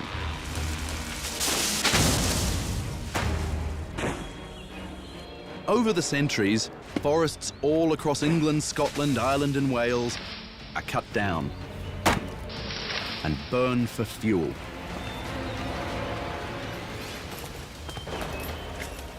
When wood is heated, its atoms get agitated. The solid matter breaks down and the stored solar energy is released as fire. Medieval Britons don't know about photons, but they do know that if you want fire, you chop down trees.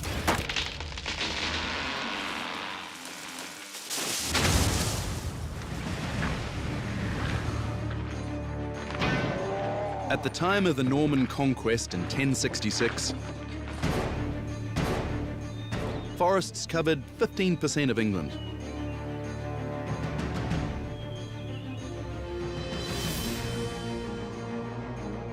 By the 18th century, almost half that forest is gone.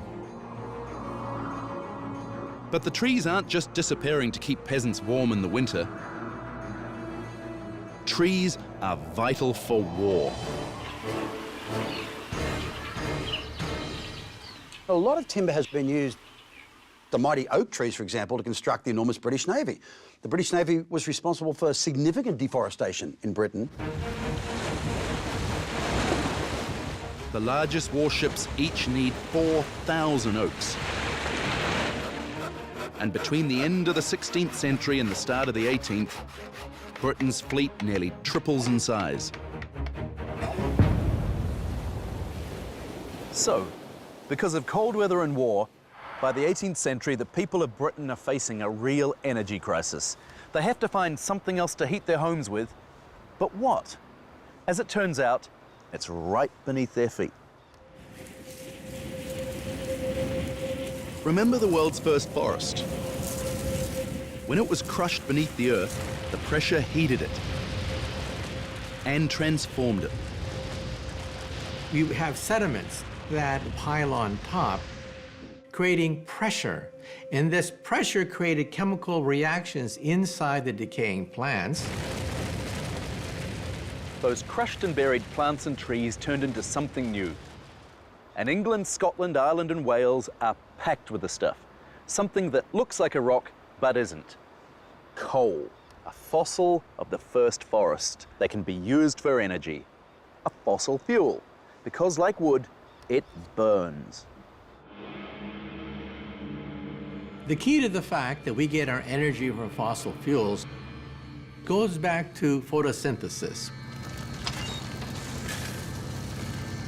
From a deep time perspective, coal is not just the fossilized remains of ancient plants. It's a packet of solar energy, frozen in time. And because the atoms of coal are more tightly packed together than atoms are in wood, a pound of coal has at least twice the energy of a pound of wood.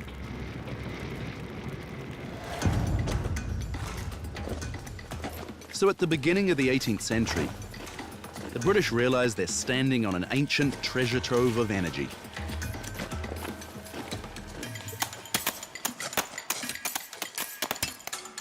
Britain is so full of coal that early mines don't have to go that far down.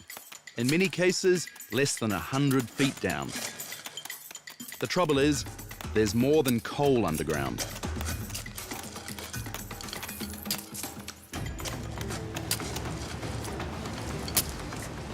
There's water.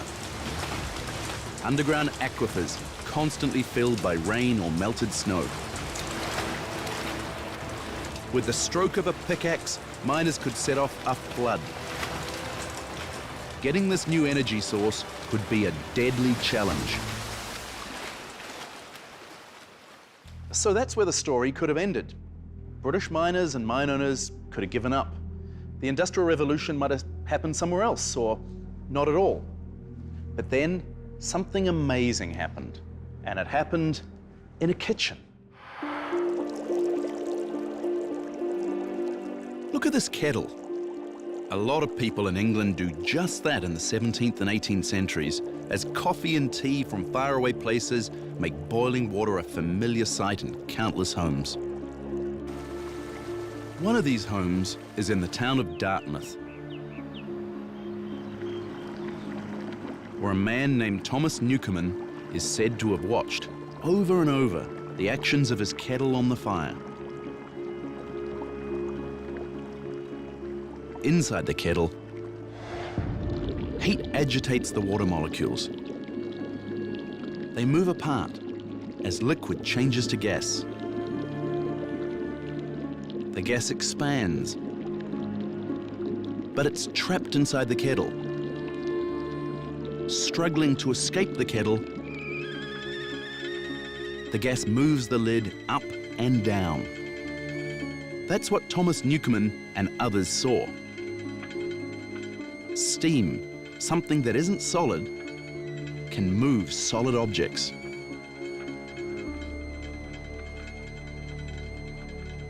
It may have been something like that, boiling and steeping their own tea and coffee, that triggered the genius of these early Industrial Revolution inventors.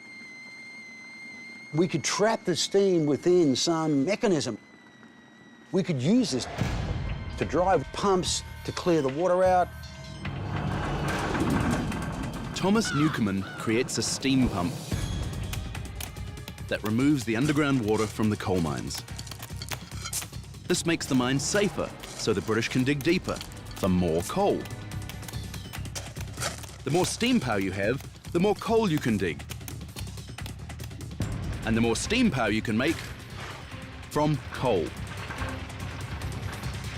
From 1700 to 1850, British coal production increases more than 18 times.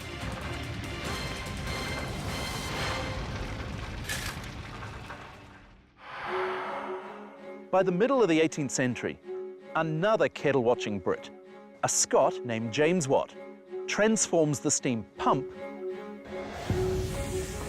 into a steam engine that can be adapted to many uses, like powering mills that grind grain or weave textiles.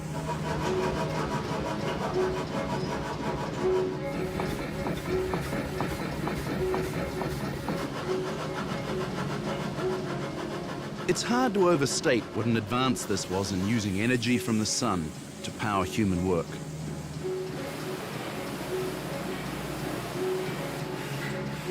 Once, the only way to get work done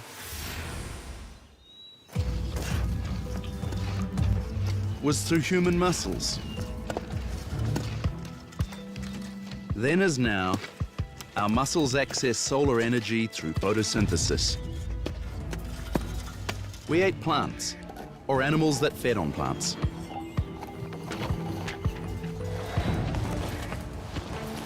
In the agricultural revolution, we added animal muscle and increased our power. First, by about 4 times. And later, by breeding bigger draft animals up to 10 times.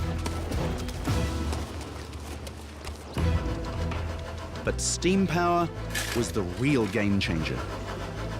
Steam was stronger than animals. James Watt advertised his first engines as being 10 times as powerful as the horse, which is where we get the term horsepower. About a century after those early engines, the largest coal-powered steam turbine can increase human power 100,000 times.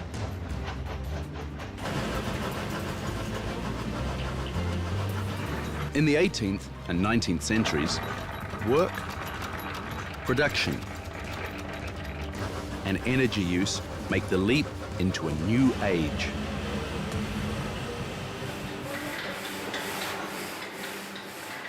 The textile industry is the first to be radically transformed, as steam-powered machines replace hand weaving. Between the mid-1700s and mid-1800s, English cotton processing increases more than 29,000 times, from 1,250 tons to 366 million tons. Other products also become industrialized, and Britain's mass-produced exports increased 500% in the first half of the 19th century. Before this, people were often making their own clothing, were growing their own food and so on. But mass production technology inside huge, unhealthy factories becomes the norm. Your job is to stand in 2 square feet of space in front of a production line. You've lost all connection with the finished product. It's become this sort of mind-numbing, repetitive task that you do over and over again for 11, 12 hours a day, often under brutal conditions. This is the way the Industrial Revolution transformed work and, in a sense, enslaved people, made them captive now to this new model of manufacturing.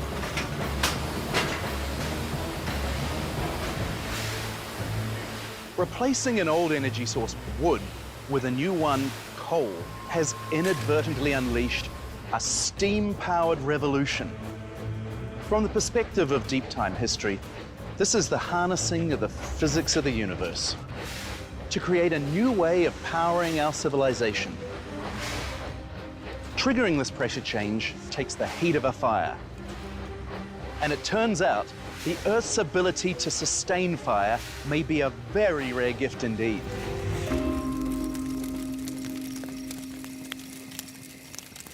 In order to create a fire, you have to have 2 ingredients. One is you have to have the basic fuel, that is, hydrocarbons that have energy stored in them. And you also have to have an oxidizer, like oxygen. And the combination of the 2 with a spark will cause a fire. So, no oxygen, no fire.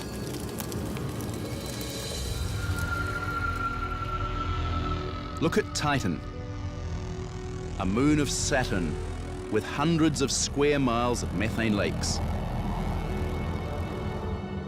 Methane's flammable, but those lakes won't burn.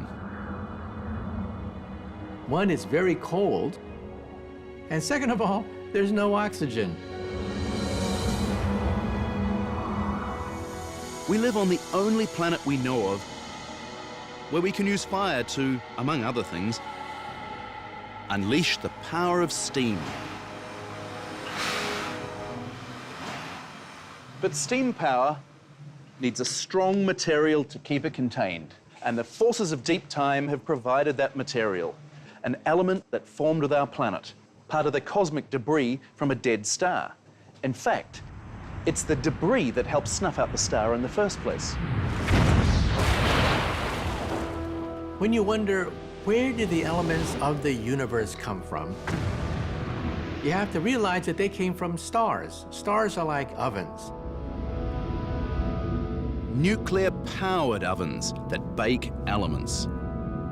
The larger the oven, the more elements you get out of it. Now, our sun is a rather small star.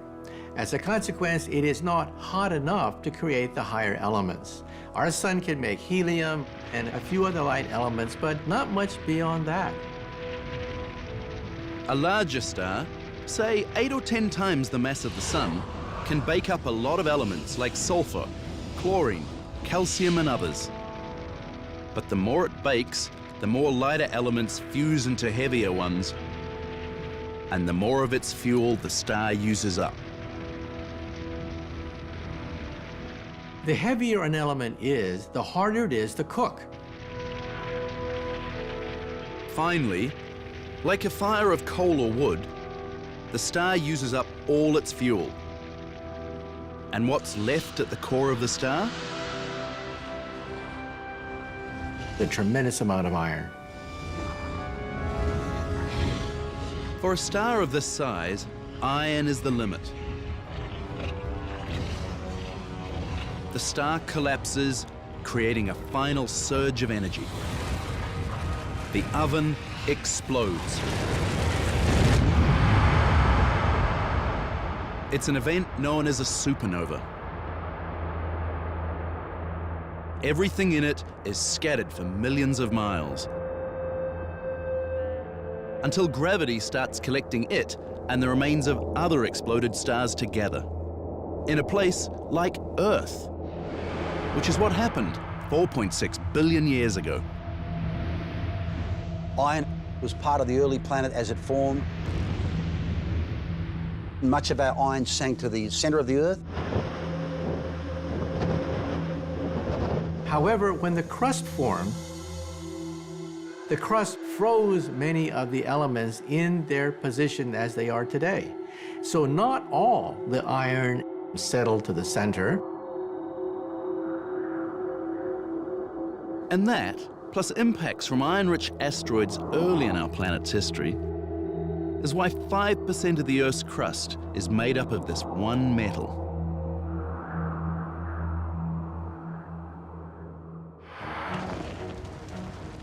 Iron is stronger than copper, stronger than bronze, strong enough and heat resistant enough to keep steam power under control.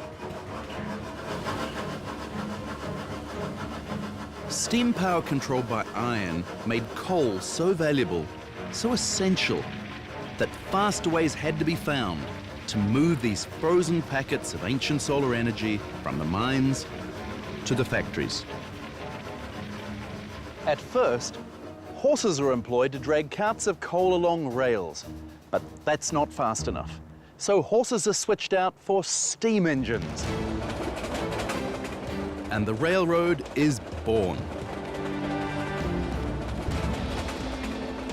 Starting in the 1820s, trains are carrying every kind of product, as well as people, at speeds never before imagined.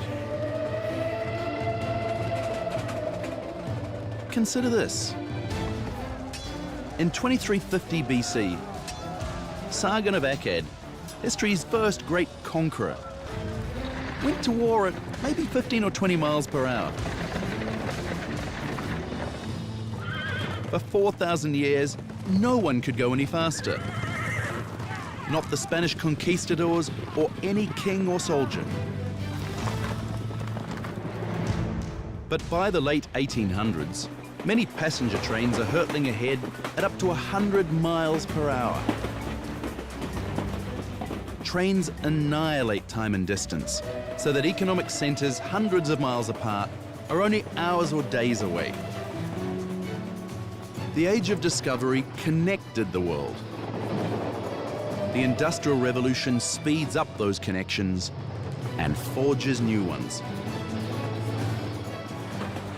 The railroad was critically important to industrialisation in a number of ways. They facilitate nation building, nation unification. They facilitate a trade and commerce in a way that was not possible before. For better or worse, industrialisation had transformed work and business. It was about to alter the face of war. We see warfare on a scale not seen before with industrialisation because we've got weapons that are far more efficient and far more murderous in a sense. The future of war arrives in 1861. The American Civil War has been called the first modern war. Hundreds of thousands of troops are handed mass-produced rifles and shipped to battlefields on coal-powered trains along more than 30,000 miles of iron rails. And along a branch of the Potomac River, a battle is fought that looks like science fiction. In the Civil War, both the Union and Confederate capitals stand on outlets of the Chesapeake Bay. Control of these waterways is a matter of life and death for both sides.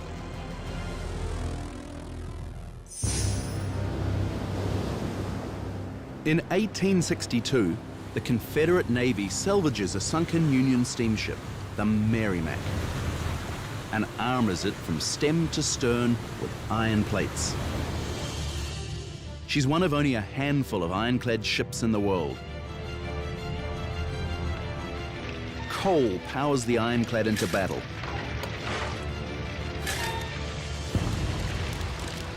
Invulnerable to cannon fire, the Merrimack destroys 2 Union ships and disables a 3rd in the waters of Hampton Roads. But on the morning of March 9th, 1862, as the Merrimack closes in for the kill, she's confronted by another coal-powered ironclad, the Monitor. Built by the Union in response to early news of the Merrimack, the Monitor is the most original vessel in the world at that time. As people from north and south watch on opposite banks, the 2 ironclads clash.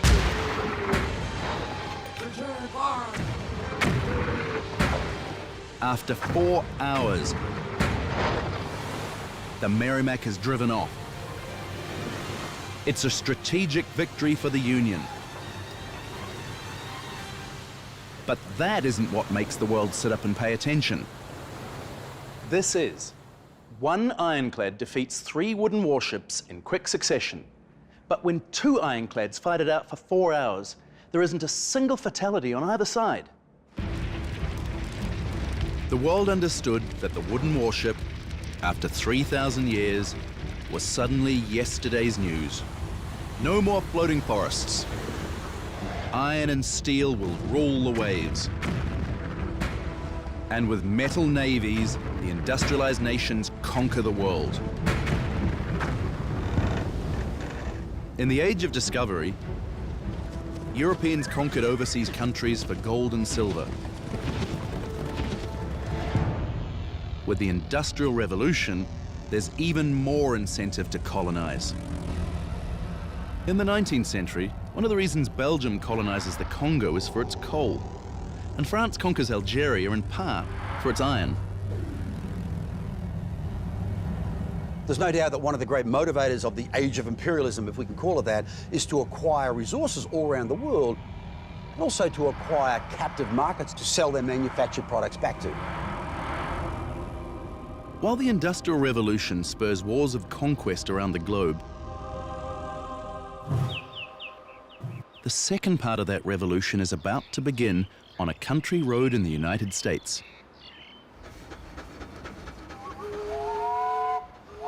It involves a steam engine and a teenage boy who will come to represent the industrial age. This is young Henry Ford. And his story is a perfect example of the surprising connections between apparently unrelated events in history.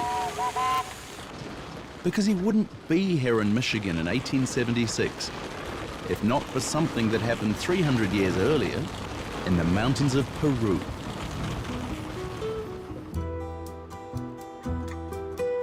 So the potato in South America gets exported to Europe in the 16th century.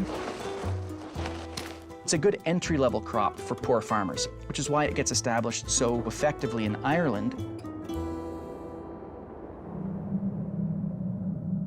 But in the 1840s, blight devastates Ireland's potatoes. 2 million Irish starve, and another million flee for foreign shores.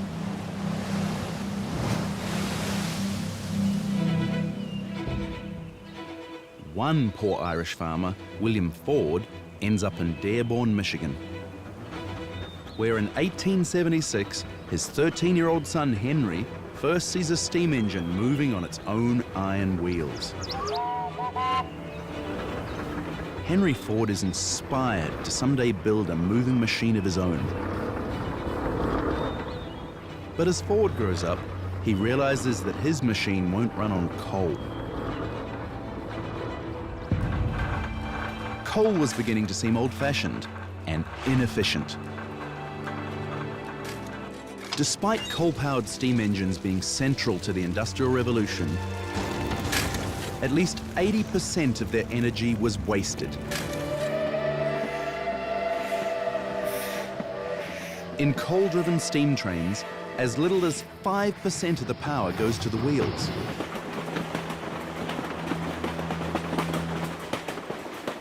For the sort of what we might call almost the second wave of the Industrial Revolution, where a new sort of form of energy is required. There was a new form of energy available. Like coal, it's something the planet had been building up since the time of the dinosaurs. But while coal is basically crushed plants, this resource is mostly what's left of small marine creatures like plankton called diatoms. Like plants, they store solar energy. And when trillions of dead diatoms are crushed and heated by millions of years of underground pressure, something new is created: petroleum.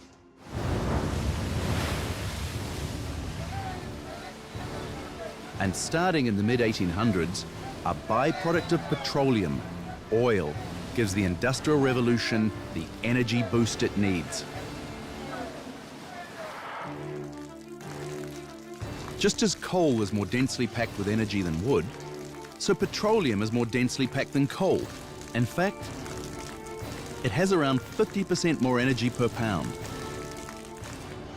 Adding to its efficiency, it's more easily stored and can be transported through pipes instead of by train. With oil, a ship's boiler can be smaller, but the ship can go farther.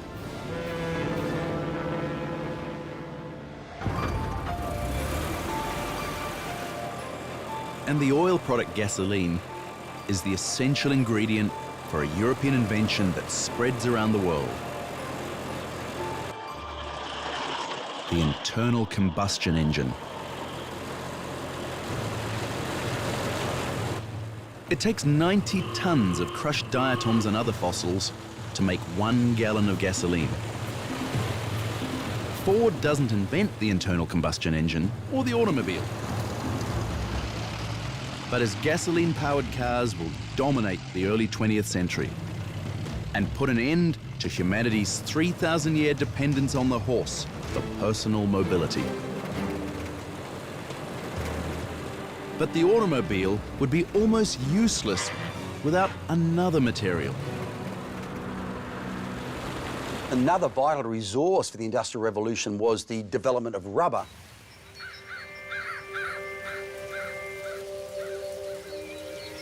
Rubber is essentially a form of tree sap. And like so many useful molecules, it evolved as a nasty-tasting defense mechanism for plants against predators. People eventually realized, particularly after it's vulcanized through this particular process, that it has tremendous applications to industry in various ways. The internal combustion engine makes the automobile possible, as long as it can ride on rubber tires. Imagine going on a road trip with steel rims. Not a pleasant thought, is it? Even more important, rubber molecules block one of nature's most powerful forces: electricity. So rubber can be wrapped around wires and power cables. The industrial world becomes electrified, thanks to the molecule that evolved as a defense mechanism in plants. By looking at things in a new way, by using natural resources that have been waiting under our feet for eons, like gifts wrapped up by deep time history, humans changed the world in 2 short centuries. Newcomen's first practical steam pump was built in 1712. Wind the clock forward to 1914, and what do we see? A world where Henry Ford has transformed the 19th century factory floor into the 20th century assembly line. A new combination of human and mechanical energy that will soon increase Ford's output 10 times. Meanwhile, annual coal production has increased from 3 million tons to 300 million tons. And annual oil production has gone from nothing at all to close to 400 million barrels. And despite brutal working conditions and an increasingly polluted environment, by the beginning of the 20th century, life expectancy is rising in the industrialized world.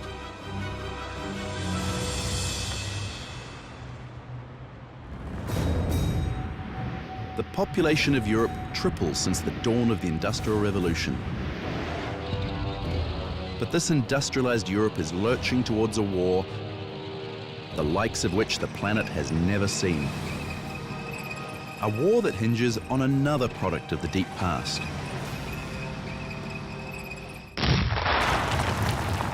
Nitrates. A key ingredient in gunpowder and explosives, often created by explosive blasts of lightning.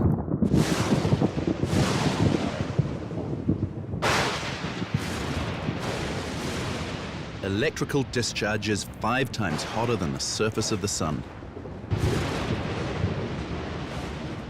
And when lightning strikes, it creates a chemical reaction in the air. Most of Earth's atmosphere is nitrogen molecules, N2. But lightning, which is an electrical discharge, separates the nitrogen molecules into the individual atoms. Nitrogen atoms love to combine with oxygen, and they form nitrates. The nitrates then get dissolved in the water droplets in the air. They come raining down. They get fixated into the soil. That then gets used by plants. Amazingly, the same nitrates that can blow things up also fertilize the dirt where plants grow. So in a sense, we owe our existence, because we eat plants, to lightning.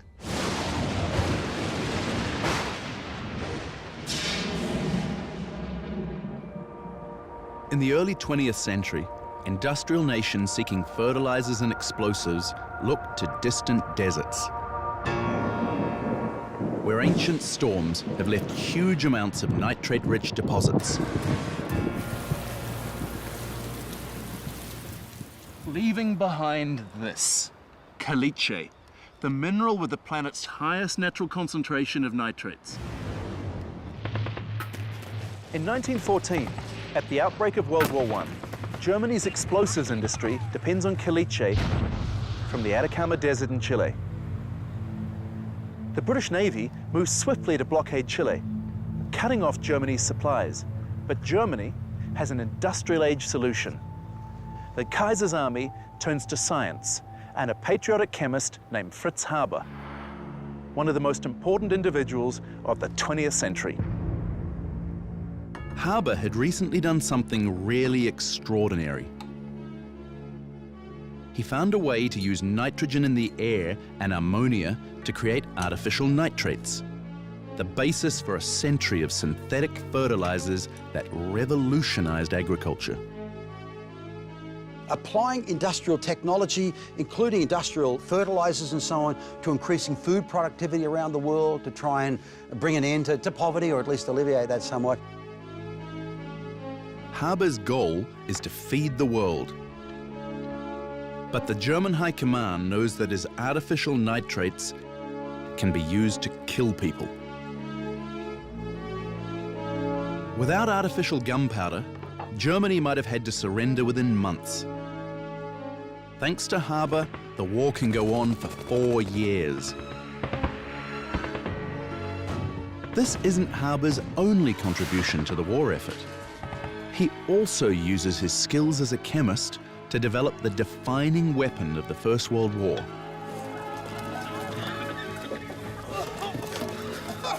Poison gas.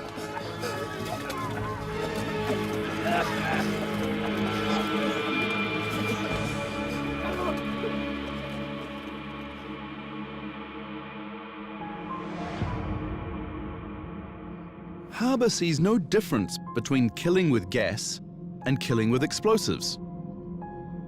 But his wife Clara, also a chemist, is horrified.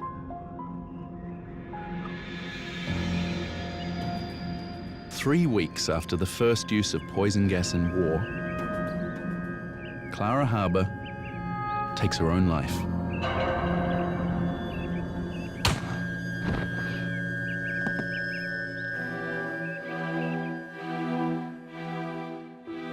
The next day, Fritz Haber leaves Germany to supervise the first use of poison gas against Russian troops on the Eastern Front.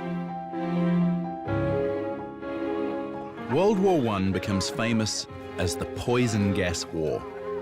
But this is also the war where gasoline plays a vital role in the engines of tanks, airplanes, troop transport vehicles, submarines, and zeppelins. In just half a century after the Civil War, weapons have become far more destructive and energy intensive. One artillery shell flies over no man's land with 1,000 times the energy of a bullet at Gettysburg. It's an industrial age war in every sense. Even the choice of battlefields. For example, the German army is determined to occupy and control the southern part of Flanders because it's the source of 80% of France's coal. A lot of the strategic decisions that are being made during these wars are decisions to either acquire resources or cut off potential enemies from being able to acquire these resources. 17 million dead, soldiers and civilians. Maybe twice that number wounded, including my own grandfather. In a way, those deaths are as much a part of the Industrial Revolution as the First World War. The idea of industrial progress survived the war, but just barely. Science and technology had been used by Fritz Haber and others to devastate a generation.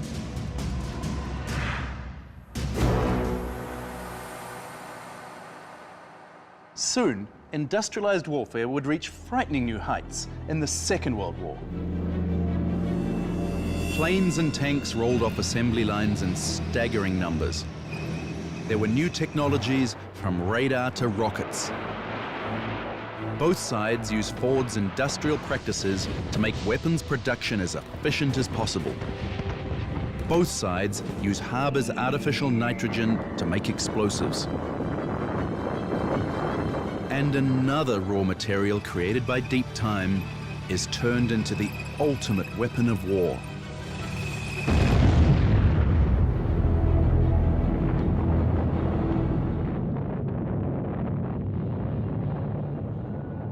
Remember how supernovas create iron? The remnants of supernovas can create something even more amazing. You start with a supernova. After the star explodes, what's left? The corpse. The stellar corpses are called neutron stars. With the immense mass of a sun condensed into an object no bigger than Manhattan Island. And every now and then, in the depths of space, these superdense objects meet. When two neutron stars collide, you get a tremendous explosion, which we call a gamma ray burst.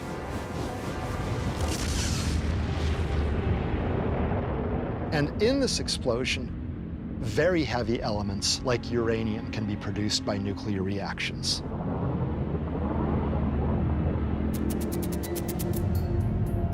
Like iron, uranium was part of the Earth as it formed, an element packed with 3 million times the energy of coal.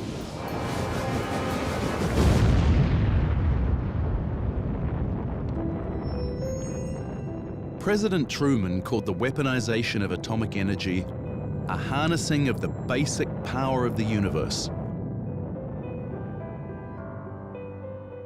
As for Fritz Haber, he died before the Second World War began, but his legacy lived on. Haber had helped develop a pesticide called Zyklon B, which was used after his death to murder millions of Jews, including some of Haber's relatives. And yet Haber's nitrogen formula, for which he shared the Nobel Prize, helped feed millions and then billions. At least 40% of the people alive today directly owe their lives to the food grown with artificial fertilizer. More than that, 80% of the nitrogen in the tissues and muscles of everyone on Earth today came from food grown with Haber's process.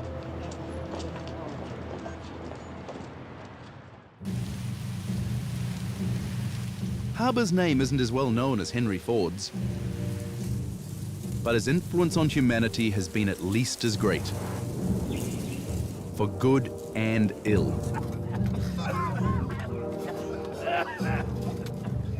Their legacies and the legacy of the Industrial Revolution are still all around us. Think about this. Between the agricultural revolution more than 10,000 years ago and the eve of the Industrial Revolution, human numbers increased from 5 million to almost 1 billion. But per capita wealth, the wealth available to each human had barely increased at all. And then, an energy revolution. By the outbreak of World War I, per capita GDP had increased by 250%. And today, 7 billion humans, but with an average wealth per person that's 10 times that of the pre-industrial world. That's why they call it an industrial revolution, because it changed everything. You could say that the Industrial Revolution started when 18th century Europeans needed a new form of energy and found it in natural resources that had been there forever but could suddenly be used. But the Industrial Revolution would have been impossible if not for the subatomic particles at the heart of the sun. The ancient forests that were turned into storehouses of solar energy. And the metal that helped kill a star and gave life to cars, ships, and buildings. Stages of the multi-billion-year assembly line of deep time history.